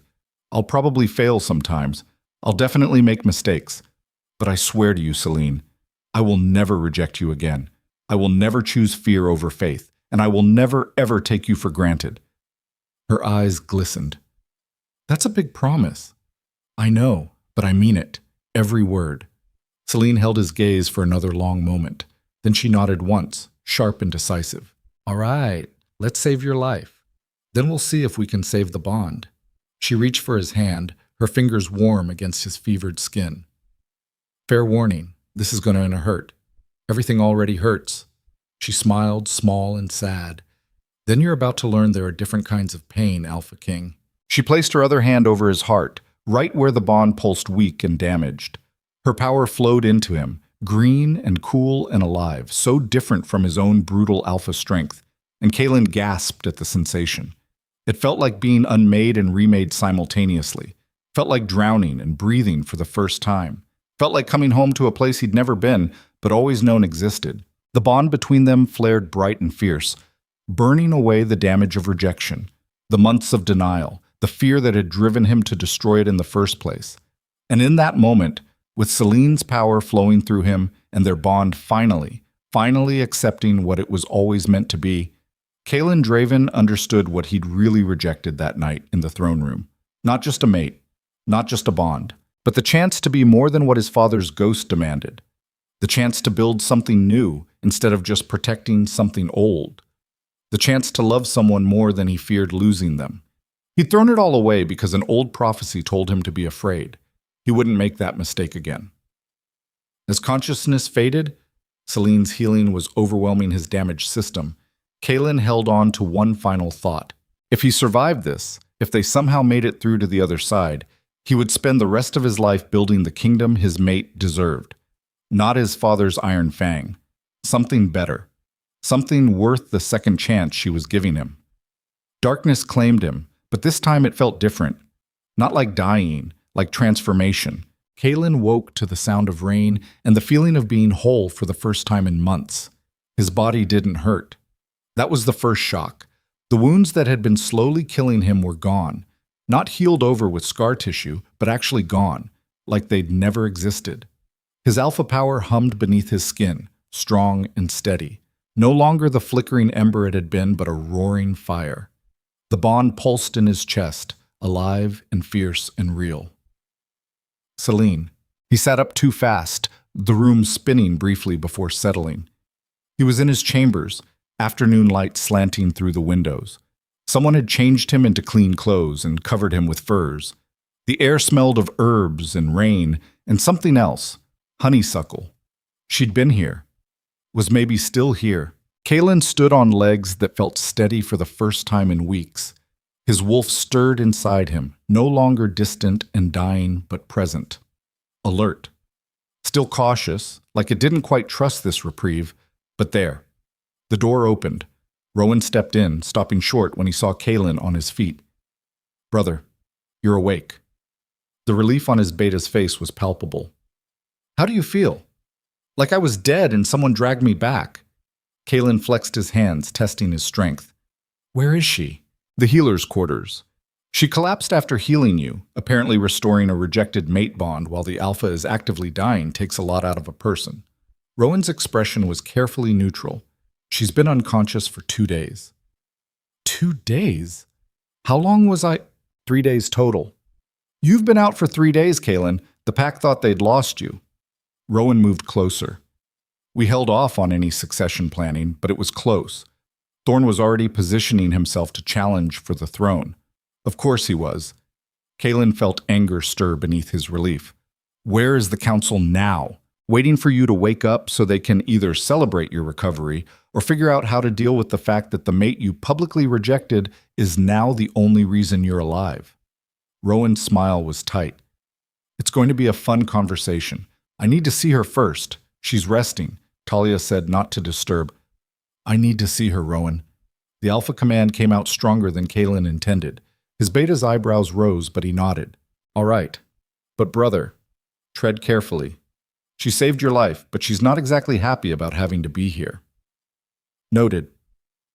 King made his way through the keep, acutely aware of how different everything felt. His senses were sharper, his body lighter. The bond guided him like a compass pointing north. He could have found Celine with his eyes closed just by following the pull in his chest. The healer's quarters were in the eastern wing, rooms that used to be Celine's before he'd driven her away. King remembered her here, grinding herbs at the work table, her hands stained green and yellow, completely absorbed in her craft. He'd barely noticed her then. Just another pack member. Another healer. He'd been so blind. Talia stood guard outside the main recovery room. The older healer's expression was unreadable as King approached. "Alpha. You look better than dead." "That's progress. I need to see her. She's sleeping. Her body needs rest after what she did." "Do you have any idea what it takes to restore a rejected bond?" Thalia's voice was low, fierce. "It nearly killed her, King. She poured everything she had into saving you, years of life force, her own health, probably part of her soul. And you want to disturb her rest? Kalen felt something cold settle in his stomach. She gave years of her life, at least 5, probably more. We won't know the full extent until she wakes. Thalia's eyes were hard. That's the price of fixing what you broke, Alpha. Someone has to pay it. She decided it would be her. The guilt was a physical weight. I didn't ask her to. No, you didn't ask. But you created the situation that required it. Thalia stepped aside. Go ahead, see what your choices cost her. Maybe it'll help you remember why some things shouldn't be broken in the first place.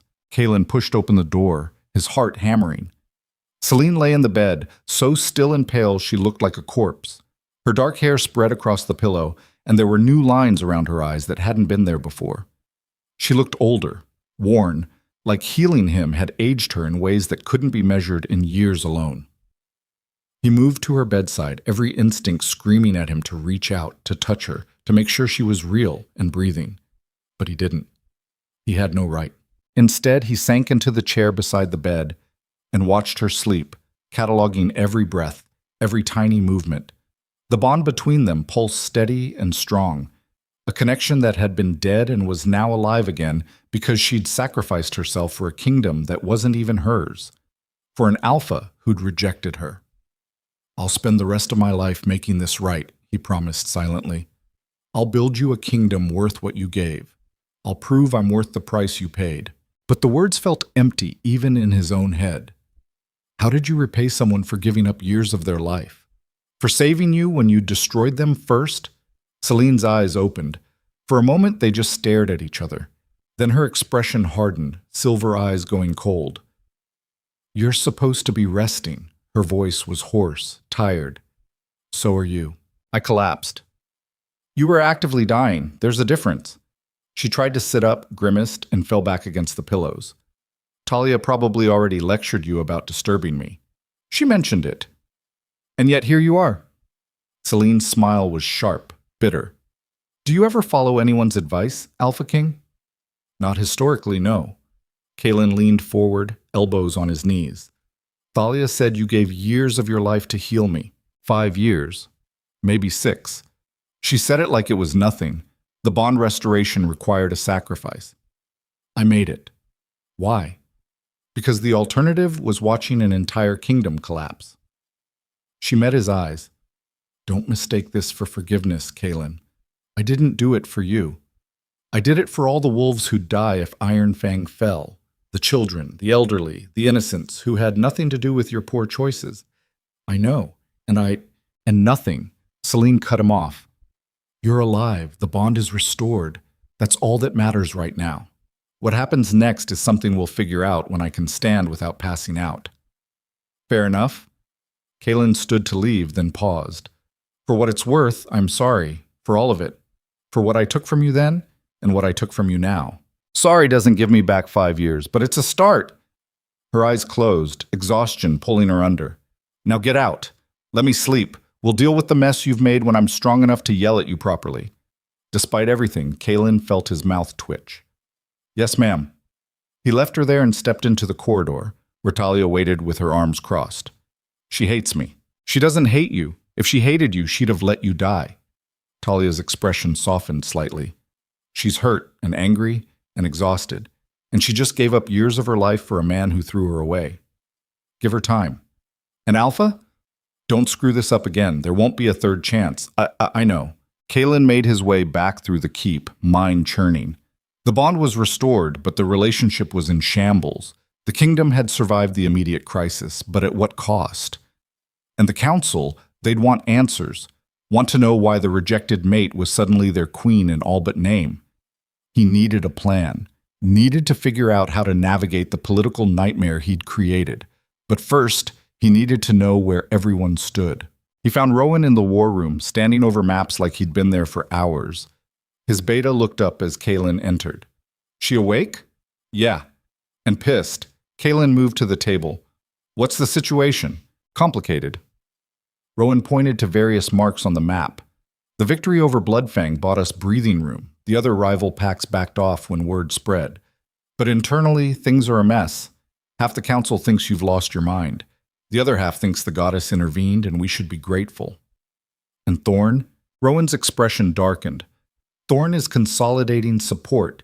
He's been quietly meeting with ranking families, suggesting that an alpha who needs his rejected mate to save him isn't strong enough to lead. He's building toward a formal challenge. Let him challenge. I'll put him down. The words came out flat, certain. That's the attitude that got you into this mess, brother. Rowan's voice was gentle but firm. You can't just fight your way out of every problem anymore. Politics matter. Perception matters. And right now the perception is that you're weak, that you only survived because Celine saved you. That's exactly what happened. I know that. You know that. But we can't let the pack see it that way. Rowan leaned forward. We need to control the narrative.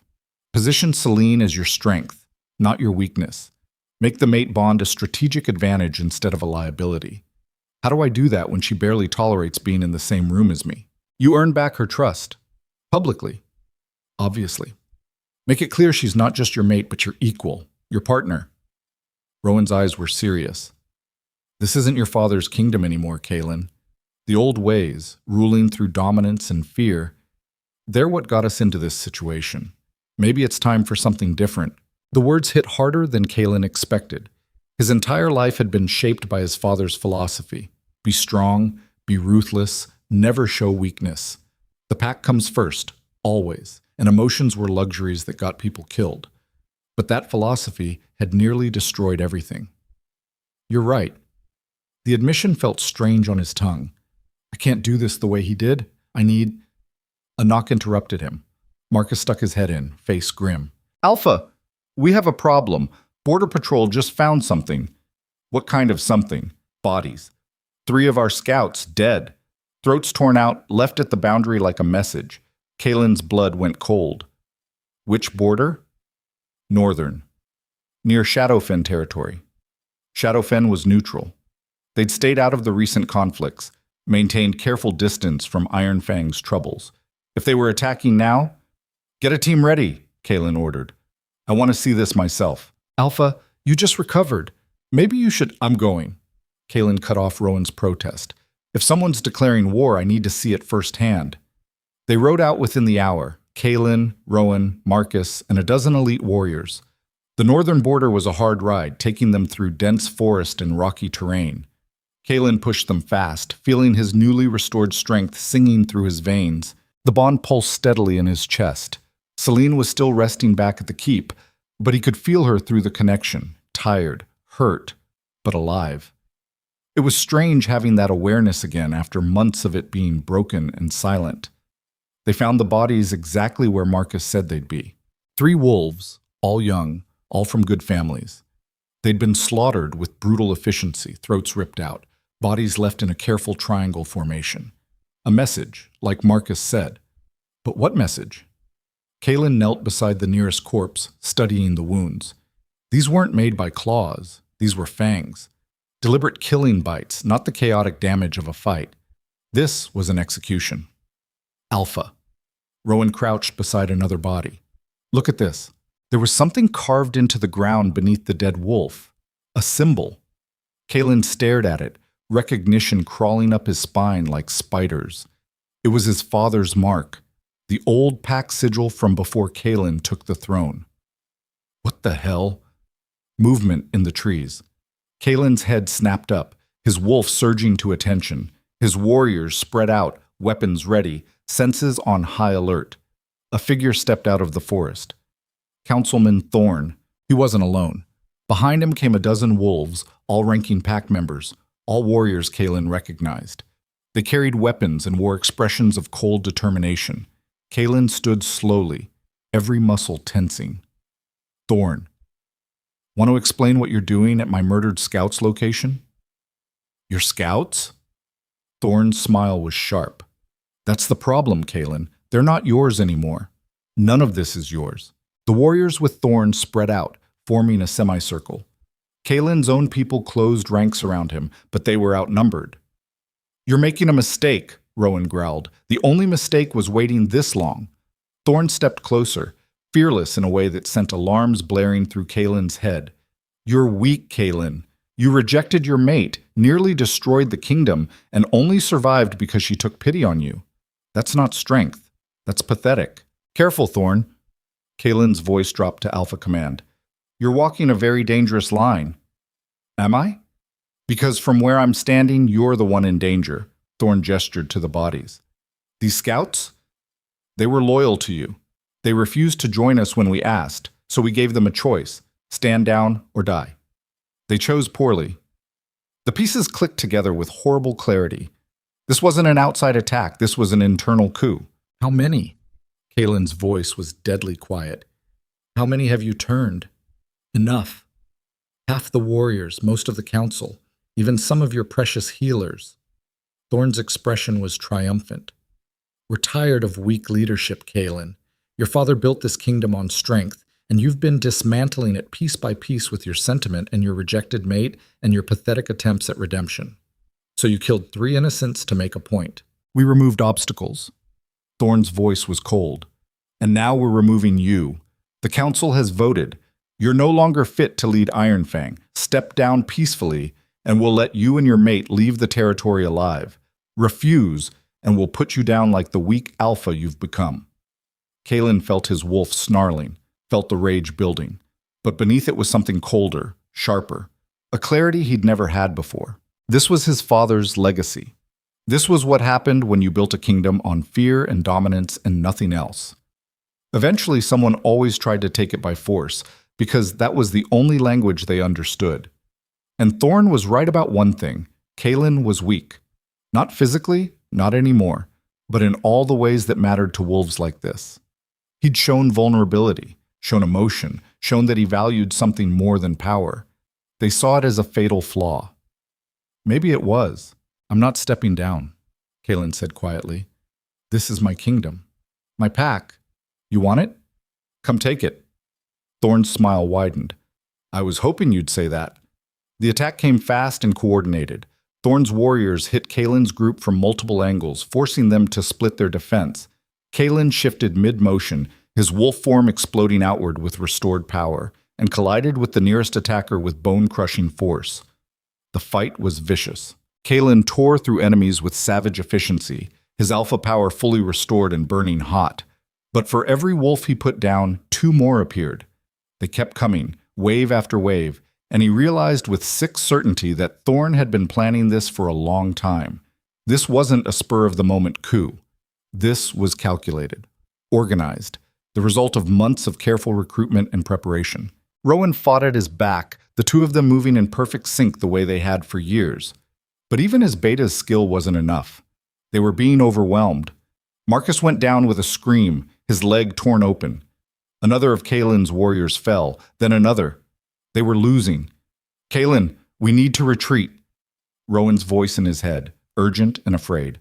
There are too many! But retreating meant abandoning his people, meant letting Thorn win, meant running back to the keep with his tail between his legs while his kingdom burned. His father's voice echoed in his head. Never show weakness, never back down. A true alpha fights until he wins or dies.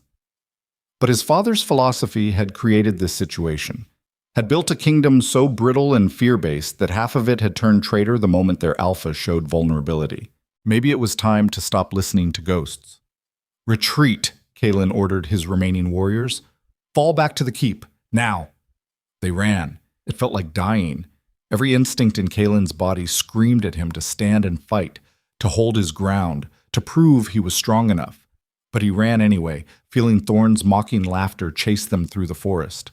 They made it back to the keep as night fell, bloody and exhausted and carrying 2 badly wounded warriors. The gates slammed shut behind them, and Kaelin shifted back to human form, feeling something he'd never felt before. Shame. Not the shame of making a mistake, but the deeper, more corrosive shame of realizing his entire worldview was wrong. That strength didn't mean never retreating. That power wasn't about dominance. That maybe everything his father taught him was poison. Rowan was already barking orders, getting the wounded to healers, positioning defenders on the walls. Kaelin stood in the courtyard dripping blood and rain and felt the bond in his chest pull tight. Celine was awake, and she'd felt everything through their connection: the fight, the betrayal, the retreat. She appeared at the top of the steps leading into the keep, wrapped in a healer's cloak, still pale, but standing. Their eyes met across the distance. He expected accusation, disgust, the same disappointment he felt in himself. Instead, she descended the stairs slowly and walked straight to him. When she was close enough, she reached up and pressed her palm against his chest, right over his heart, over the bond. How bad? Half the pack turned traitor. 3 dead scouts, 2 wounded warriors. Thorn is leading a coup. Kaylin's voice was hollow. I retreated. I ran. Good. Her voice was firm. You ran so you could fight another day. That's not weakness, Kaylin. That's strategy. My father would call it cowardice. Your father is dead, and his philosophy nearly destroyed this kingdom. Celine's silver eyes held his. Maybe it's time you stop trying to be him. The words hit like a physical blow, knocking something loose in Kaylin's chest. She was right. She was absolutely right. He'd spent his entire life trying to live up to a dead man's expectations, following rules that created fear instead of loyalty, building a throne on foundations too brittle to survive real pressure. And now it was all collapsing. I don't know how to be anything else, he admitted. Everything I know about being alpha, about being a king, it all comes from him. If I reject that, what's left? You. Celine's hand was still over his heart. The person you are when you're not trying to live up to a ghost's expectations. The alpha who sacrificed himself for his pack. The man who's been trying, badly, but trying, to make things right. She dropped her hand, stepping back. But you need to decide, Kaylin. Right now. Are you your father's son, or are you your own man? Because the next few days are going to determine whether this kingdom survives. And it won't survive if you keep following dead philosophies. The keep's bells started ringing, warning bells, the kind that meant an attack was imminent. Rowan appeared at Kaylin's side, breathing hard. Alpha, Thorn's forces are gathering at the border. He's given us until dawn to surrender, or he's bringing war to our gates. How many? At least 300, maybe more. He's been recruiting for months, Kaylin. This wasn't spontaneous. This was planned.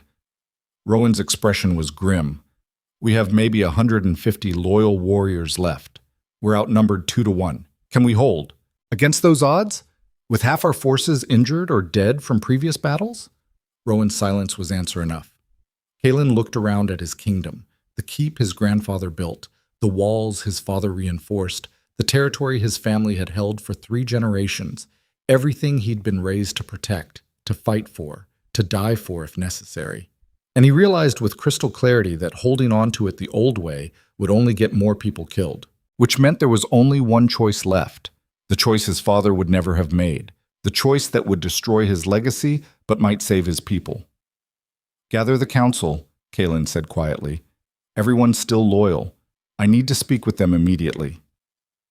Kaylin, Rowan started. Now, Beta. 20 minutes later, Kaylin stood before what remained of his council. Elder Morrigan was there, along with Thalia and a handful of warriors too old or too injured to fight. The room felt empty with so many seats vacant, so many faces missing, traitors or corpses, all of them. I'm surrendering the throne, Kaylin said without preamble. The room erupted. Alpha, you can't. This is madness. After everything. I said I'm surrendering it. Not giving it to Thorn. Kaylin's voice cut through the chaos. I'm dissolving the Alpha King position entirely. Silence fell, thick and shocked. Elder Morrigan leaned forward, ancient eyes sharp.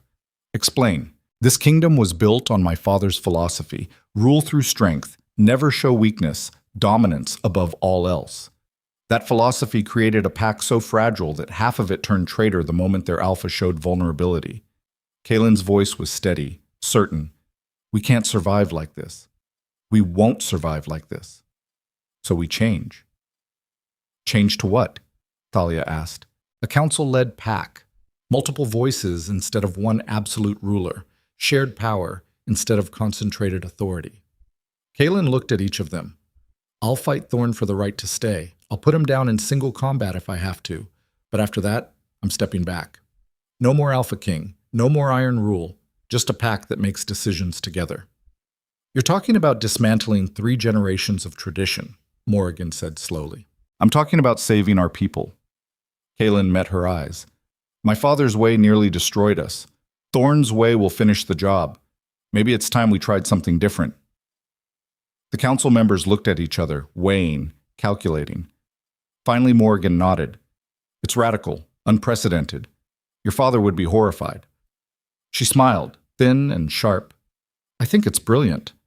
At least we'd die trying something new instead of repeating old mistakes. Others murmured agreement. Not all of them. Some looked scandalized, horrified at the thought of destroying tradition. But enough. There's one more thing, Celine said from the doorway. Everyone turned to look at her. If Kaelin fights Thorn, I fight beside him. Absolutely not. The words burst from Kaelin before he could stop them. You're still recovering. You gave up years of your life healing me. I won't risk you in combat. That's not your choice to make. Celine moved into the room, her presence commanding despite her obvious exhaustion. This is my pack now, too. I have just as much right to defend it as you do. More, actually, since I'm the one who saved it from collapsing. Celine, she cut him off with a look. You don't get to protect me by keeping me locked away. I'm a healer, yes, but I'm also your mate, and I'm also a wolf. I can fight. And more importantly, her voice dropped, became something sharp and dangerous. I want Thorn to look me in the eyes before I help put him down. I want him to know the mate he dismissed as weakness was part of his destruction. The room was silent.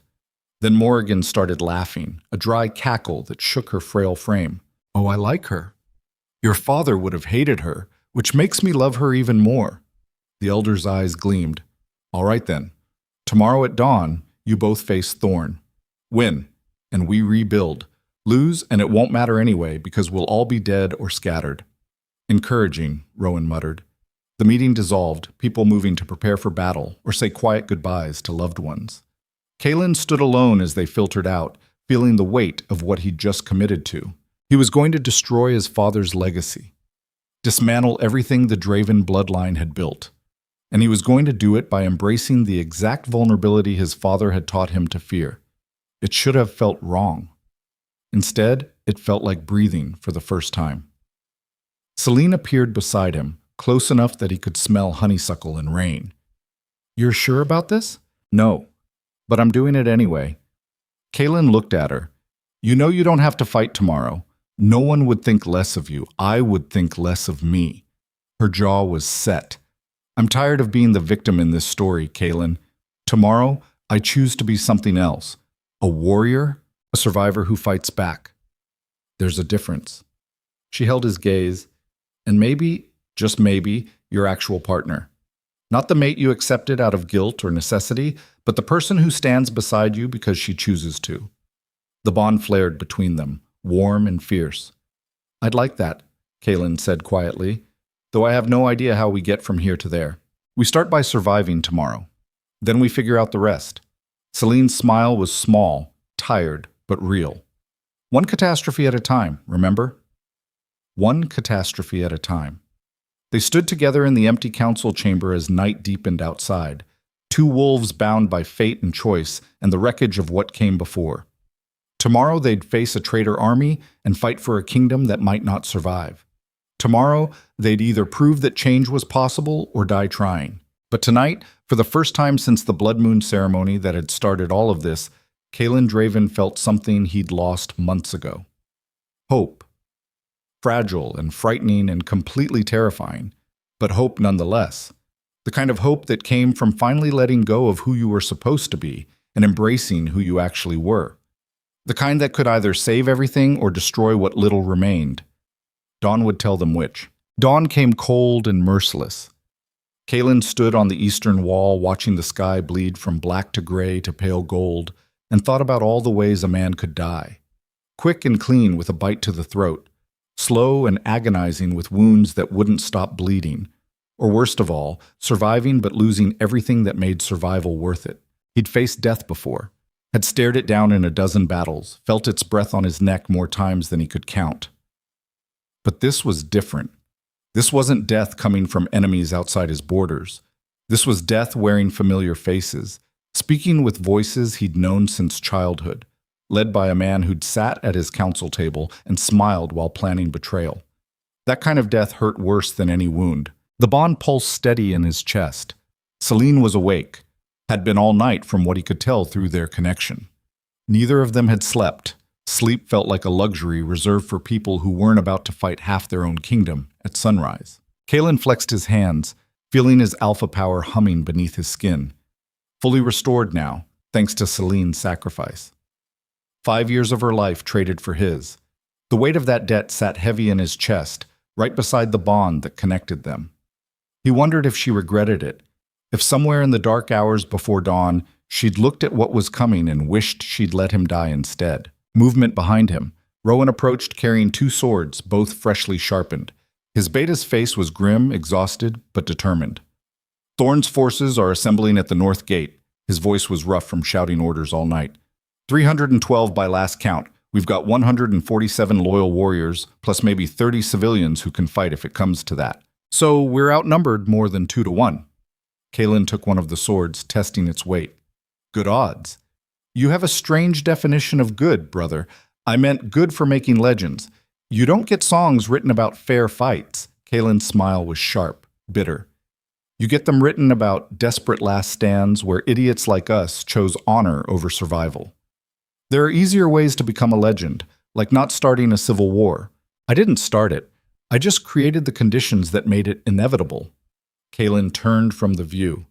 Where's Celine? Healer's quarters. Preparing field supplies in case... Rowan stopped. In case we survive long enough to need them. Practical. That's one word for it. They stood in silence for a moment. 2 wolves who'd grown up together, fought together, nearly died together more times than either could remember. Kalen thought about all the things he should say. Apologies for dragging Rowan into this mess. Gratitude for staying loyal when half the pack turned traitor. Some profound wisdom about brotherhood and sacrifice. Instead, he just clasped Rowan's forearm, holding tight. If I don't make it through this, you'll make it. If I don't, Kalen continued, make sure she knows it wasn't her fault. None of it. Every catastrophe, every bad choice, that was all me. Tell her yourself. Rowan's grip was iron. We're both walking out of this, brother. We're going to win, reorganize this broken kingdom, and spend the next decade cleaning up your mess. That's the plan. That's a terrible plan. It's the only one we've got. A horn sounded from beyond the walls, 3 sharp blasts that cut through the morning air like a blade. The traitor army's signal. They were ready. Kalen and Rowan descended from the wall, moving through the keep with purpose. Warriors lined the corridors, faces painted for war, weapons ready. Some nodded as their alpha passed. Others looked away, fear and doubt written in the lines around their eyes. They knew the odds. Knew this was probably a massacre dressed up as a battle. They were here anyway. That loyalty should have made Kalen proud. Instead, it just made the guilt heavier. These wolves were willing to die for a king who'd failed them repeatedly, who'd rejected his mate and nearly destroyed the kingdom, who was about to dismantle 3 generations of tradition on the wild hope that something different might work better. They deserved a better alpha than him, but they were stuck with what they had. Kalen found Celine in the main courtyard, surrounded by supplies and looking like death warmed over. She'd pulled her dark hair back in a severe braid, revealing the new lines around her eyes, the visible cost of healing him. She wore leather armor that someone had hastily modified to fit her smaller frame, and at her hip hung a short sword that looked almost comically large against her slight build. She looked fragile and fierce all at once, like a blade made of glass that could cut you before it shattered. Their eyes met across the courtyard. The bond flared between them, carrying emotions too complex for words, fear and determination, and something that might have been love if they'd had time to figure out what that word meant between 2 wolves who'd been through hell together. You ready? Kalen asked when he reached her. No, but I'm doing it anyway. Celine's silver eyes were hard. That seems to be my approach to everything lately. Terrible ideas I commit to fully. Join the club. We meet weekly to discuss our catastrophic life choices. Kalen glanced at the supplies she'd organized. You don't have to fight, you know. No one would blame you for staying behind the walls, coordinating medical response. And no one would respect me either. She checked the sword at her hip, the movement awkward like she wasn't used to the weight. I'm done being the victim everyone protects. Today, I'm the thing they should have been afraid of all along. Have you ever actually killed someone? The question hung between them, brutal and necessary. Celine met his eyes without flinching. No, but I've spent 5 months healing wolves from a dozen different packs. I know exactly where all the vital points are, exactly how much damage it takes to drop a warrior. She touched the bond mark over her heart. Theory meets practice today. We'll see how I do. Kaelin wanted to argue, wanted to order her to stay safe, to protect herself, to let him handle this the way alphas had always handled threats, with violence and dominance and brute force. But that approach had created this situation, and Celine was right. She deserved the chance to be more than the mate he'd rejected, more than the healer who'd saved him. She deserved to choose her own role in this story. Just stay close to me out there, he said finally. Please. Only if you promise to stay close to me. Celine's smile was sharp. Someone needs to make sure you don't do anything stupidly heroic and get yourself killed after I spent 5 years of my life keeping you alive. Deal. Another horn blast, closer this time. The traitor army was at the gates. Kaelin turned to face his warriors, the ones who'd chosen to stay loyal, who'd chosen to fight for a kingdom that might not survive the next hour. They looked back at him with expressions ranging from fierce determination to barely concealed terror. He thought about the speech his father would have given, something about strength and honor and dying with dignity, something designed to whip them into a frenzy of violence and loyalty. But Kaelin was done being his father's son. I'm not going to lie to you, he said, his voice carrying across the courtyard. We're outnumbered, outmatched. Half our pack betrayed us, and the other half is exhausted from fighting wars we should never have had to fight in the first place. Several warriors exchanged uneasy glances. This was not an inspiring start. My father built this kingdom on strength and fear, Kaelin continued, on the idea that power was the only thing that mattered, that showing weakness was the worst crime an alpha could commit. I believed that. I lived that. And it nearly destroyed everything. He paused, letting the words sink in. So today, we try something different. Today we fight not because we're stronger or more ruthless than them, but because we're protecting something worth saving. We're protecting the idea that wolves can be more than just predators, that packs can be built on trust instead of terror, that maybe, just maybe, change is possible. The courtyard was silent. Then Elder Morrigan stepped forward, ancient and frail but with eyes like steel. Your father would have hated that speech. She smiled, sharp and approving, which is why it's exactly what we needed to hear. The old ways failed us. Time to see if the new ways can do better. Other voices joined hers, warriors affirming their loyalty, healers promising to save everyone they could, even some of the younger wolves howling their support. It wasn't the fierce, bloodthirsty war cry his father's speeches used to inspire. It was something quieter, more real, maybe more dangerous because of it. Kaelin looked at Rowan, who nodded once. Time to go. They opened the gates. Thorn's army waited in the killing field beyond. 300 wolves in loose formation, faces Kaelin recognized from training sessions and council meetings and childhood memories. Warriors who'd served his father, healers who'd treated his wounds, families who'd sworn loyalty to the Draven bloodline, all of them ready to kill him now. Thorn stood at the front, flanked by his strongest supporters. The councilmen looked triumphant, vindicated, like everything had gone exactly according to plan. He probably thought victory was inevitable, probably already planning his coronation speech. The arrogance would have been impressive if it wasn't so dangerous. Kaelin Draven, Thorn's voice carried across the space between the armies. Last chance. Surrender the throne, leave the territory with your rejected mate, and we'll let you live. Stay, and we'll paint this field with your blood. Tempting offer, Kaelin called back, but I have a counter-proposal. He stepped forward, alone, feeling hundreds of eyes tracking his movement. Celine moved with him, her presence at his shoulder a solid anchor. Behind them, Rowan and the loyal warriors held position, tense and ready. Single combat. Kaelin's voice was steel. You and me, Thorn.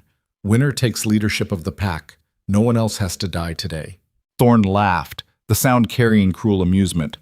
Why would I agree to that when I have 300 warriors and you have barely 100? When victory is already mine? Because you're not a coward, because you've been planning this coup for months and you want everyone to see you defeat me personally. Kalen let alpha command bleed into his voice. Or were you planning to hide behind your army while they do the actual fighting? That's not very alpha of you. The challenge hit exactly as intended. Kalen watched Thorn's face flush with anger, watched his supporters shift uncomfortably.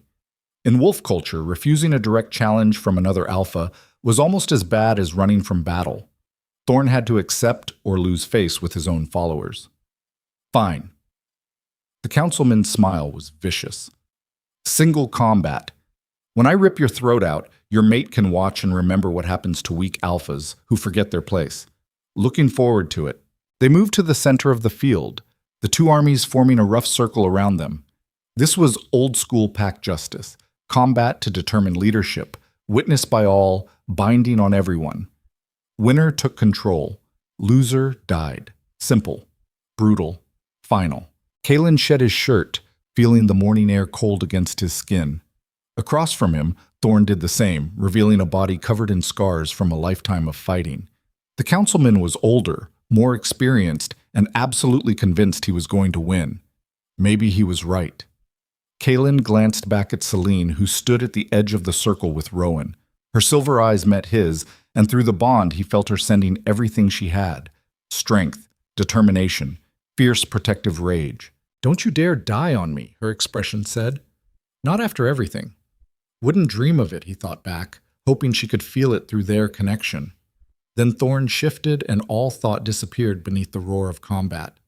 The councilman's wolf form was massive, bigger than Kalen expected, gray and scarred and moving with the confidence of someone who'd killed many times before. He hit Kalen like a battering ram, jaws snapping for his throat, claws tearing for his belly. Kalen shifted mid-dodge, his own wolf form exploding outward, meeting Thorn's charge with equal violence. They collided with a sound like thunder, two alphas fighting for dominance, for survival, for the right to define what their pack would become. The fight was vicious from the start. Thorn fought like Kylan's father used to. Brutal efficiency, going for kill strikes, using his weight and experience to overwhelm. Every move was designed to end the fight quickly, to prove his dominance through sheer savage power. Kalen fought like someone who had nothing left to lose and everything to prove. He was faster than Thorn expected, stronger. The restored mate bond had returned his alpha power to peak condition, maybe beyond. Every move felt sharper, more precise. When Thorn went for his throat, Kalen twisted away and raked claws across the older wolf's ribs, drawing first blood. The watching armies roared, some in triumph, some in fury. They broke apart, circling. Thorn's eyes were filled with surprise and growing anger. He'd expected an easy win, expected Kalen to be the same broken, weakening alpha from weeks ago. But that alpha was gone. In his place was something different, a wolf who'd learned that true strength wasn't about dominance, but about what you were willing to sacrifice for those you loved. They clashed again, teeth and claws and desperate violence.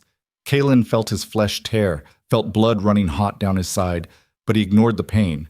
Pain was temporary. Loss was forever. And he refused to lose today. Not Celine, not his kingdom, not the chance to prove that change was possible. He got his jaws around Thorn's front leg and bit down with crushing force. Bone cracked. The councilman howled in pain and rage, twisting violently to break free. His fangs caught Kalen's shoulder, ripping deep, and for a moment they were locked together in mutual destruction. Then Kalen saw his opening. Thorn's throat was exposed for just a heartbeat, less than a second, but it was enough. Kalen released the mangled leg and lunged, jaws closing around the councilman's windpipe with every ounce of power he had left. Thorn's eyes went wide with shock and fear and understanding. He'd lost. Kalen bit down harder, feeling cartilage collapse, feeling the life start to drain from his opponent. Thorn thrashed desperately, claws raking Kalen's sides in a final attempt to break free, but it was futile. The councilman went limp. Kalen held on for another few seconds, making sure, then released the corpse and shifted back to human form. Blood covered him from head to toe, most of it Thorn's, but enough of it his own. His shoulders screamed with pain, his sides were torn open, his body wanted to collapse. He stayed standing through pure will. The field was silent. 300 traitor wolves stared at their dead leader, then at Kalen, calculating their next move. Would they honor the outcome of single combat, or would they attack anyway, finishing what Thorn started? Kalen met their gazes one by one, letting his alpha power wash over them, making sure they felt the dominance he'd just proved.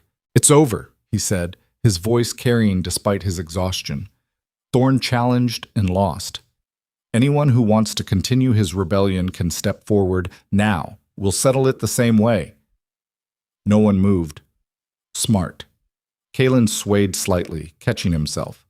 For those who followed Thorn out of genuine belief, you're free to leave the territory. Take your families, find another pack, live your lives. For those who were coerced or threatened into joining him, he paused, letting the moment stretch. "Come home.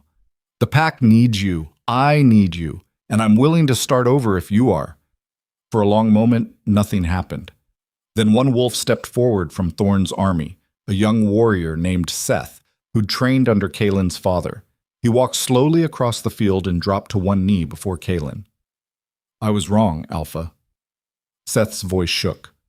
"I believed Thorn when he said you were weak. I'm sorry." Others followed. Not all of them.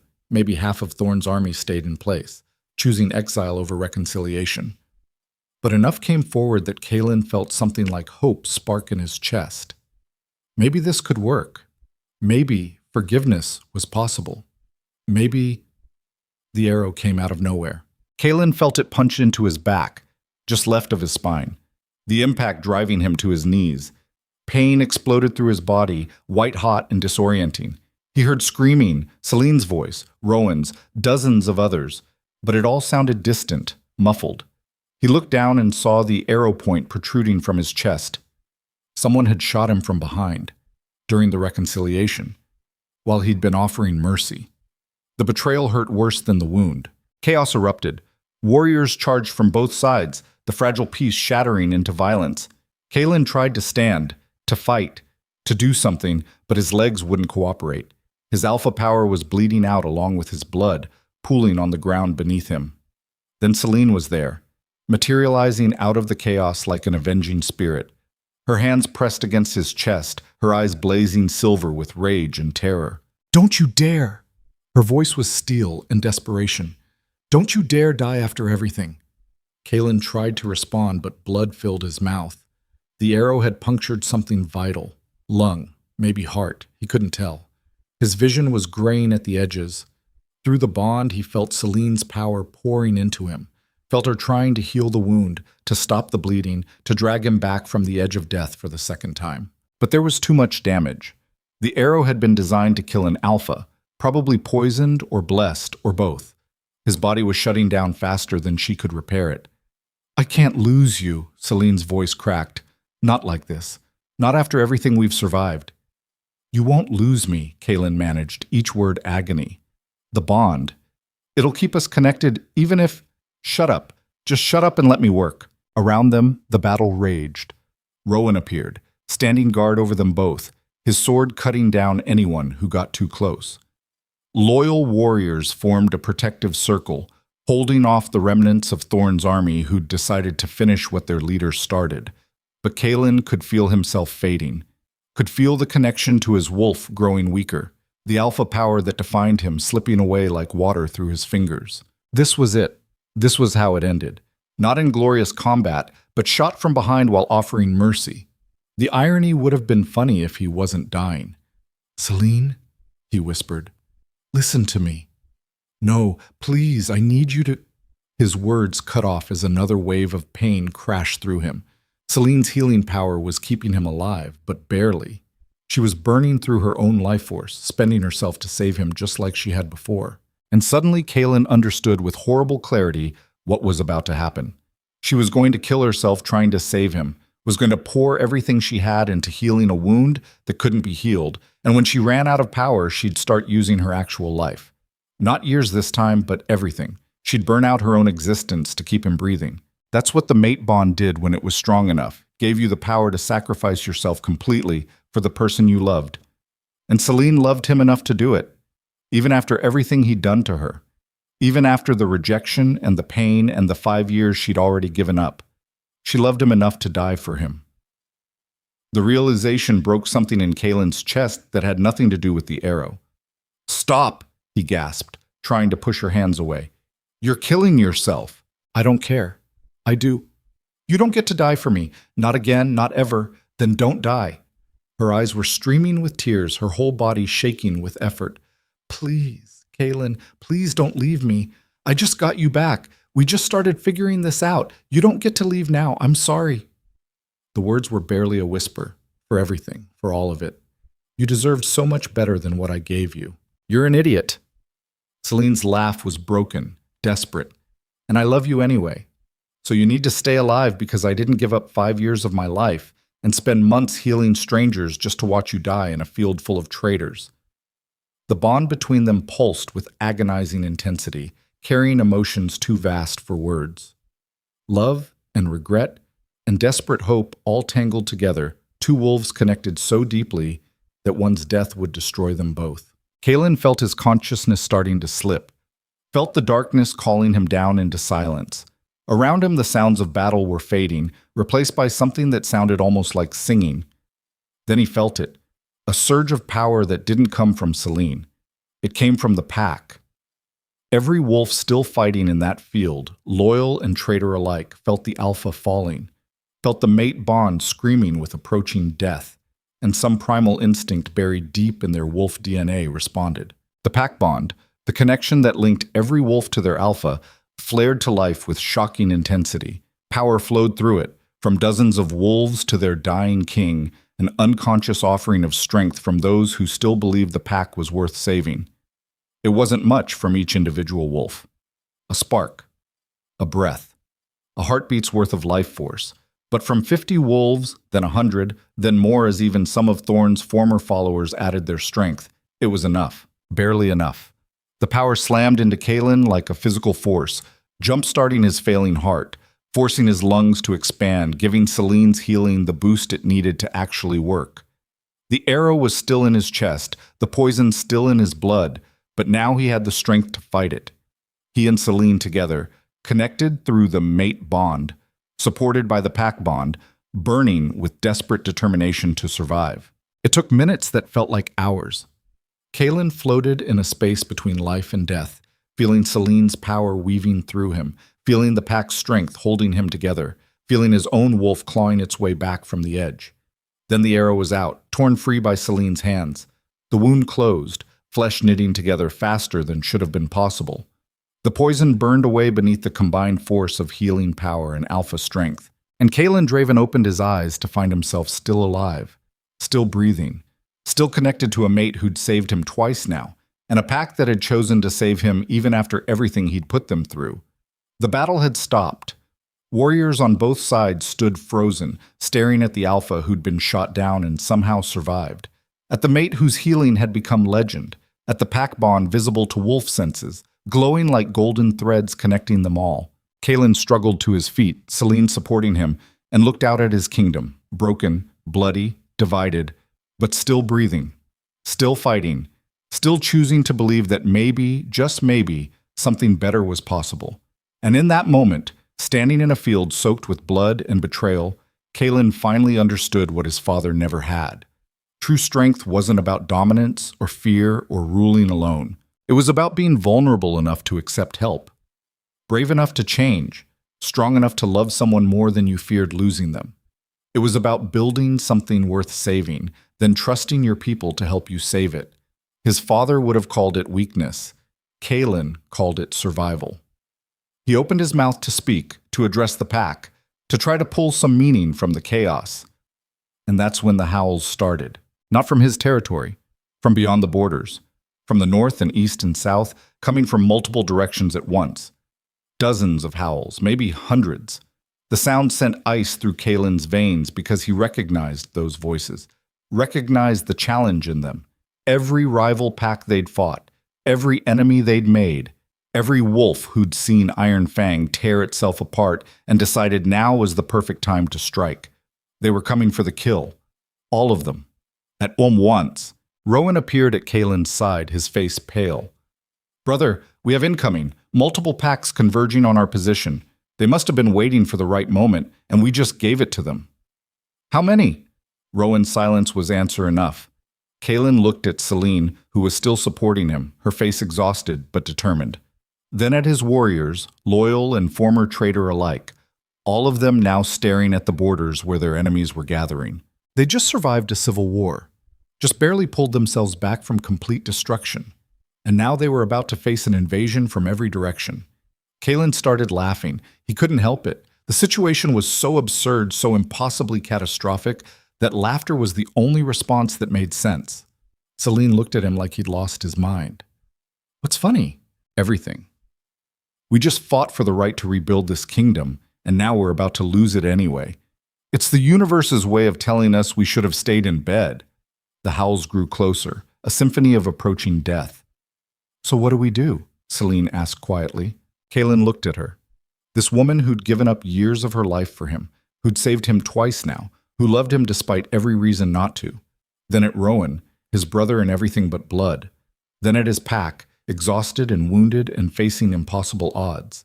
And he made a choice that would have horrified his father. We survive together or we die together, he said. But we don't run. We don't surrender. And we sure as hell don't give up after coming this far. He raised his voice so everyone could hear. Iron Fang! Every wolf in that field turned to look at him. We've got enemies coming from every direction. We're wounded, exhausted, and outnumbered probably 5-1. Any sane person would call this hopeless. He let the words hang in the air. Good thing we're not sane. We're wolves, and wolves don't die quiet. So here's the plan. We form up, we fight like hell, and we make every single one of those bastards regret thinking we were easy prey. Are you insane? Someone shouted. We can't win this. Probably not, Kalen agreed, but we can make it legendary. And if we're going to fall, we fall together, all of us.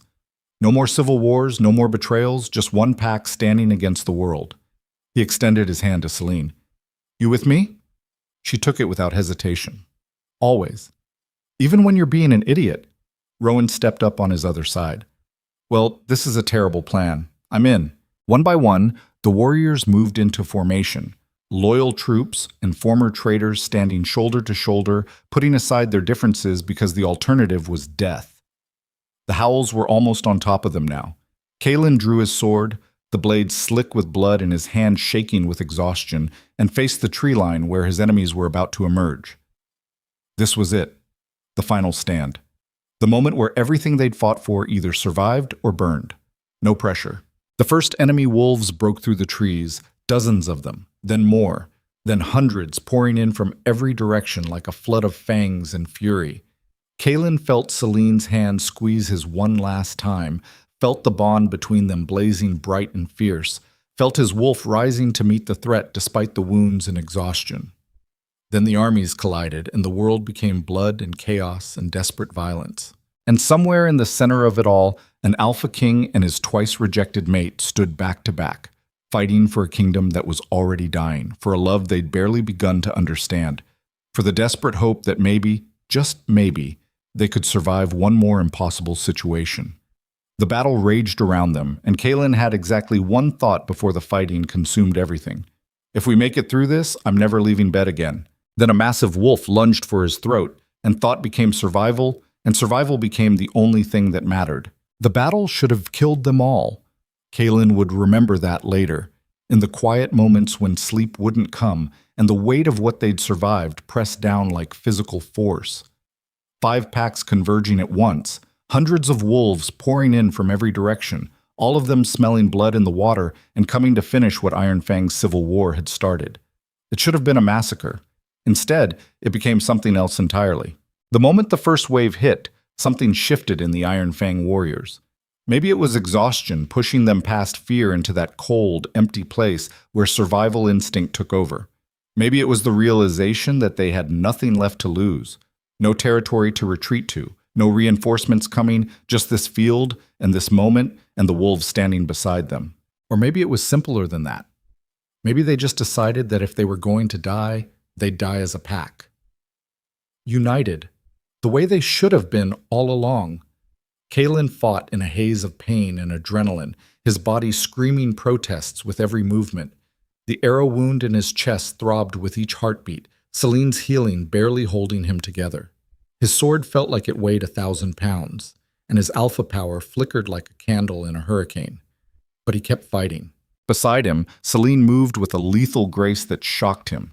She'd said she'd never killed anyone before, but her healer's knowledge made her devastating in combat. She knew exactly where to cut, exactly how deep, exactly which strikes would disable without wasting energy on unnecessary damage. She fought like someone who understood the body's fragility and used that knowledge as a weapon. Watching her drop a warrior twice her size with a precise strike to the femoral artery, Kaelin felt something fierce and proud surge through the bond between them. This was his mate, small and seemingly fragile and absolutely terrifying when she chose to be. The rival packs had expected easy prey. They found wolves who'd already survived their own destruction and had nothing left to fear from outsiders. The battle raged for hours. It should have been a slaughter. Instead, it became a grinding stalemate, two forces locked in mutual destruction, neither willing to break. Then something happened that Kaelin would never fully understand. The Shadowfen Alpha, a massive black wolf who'd led the charge from the northern border, suddenly stopped mid-fight. Just froze, his head cocked like he was listening to something no one else could hear. Around him, other wolves began to hesitate, confusion rippling through the attacking forces. Kaelin felt it too. A presence. Not physical, not visible, but undeniably there. It pressed down on the battlefield like a vast, invisible hand carrying weight and judgment and something that felt ancient beyond measure. The moon goddess.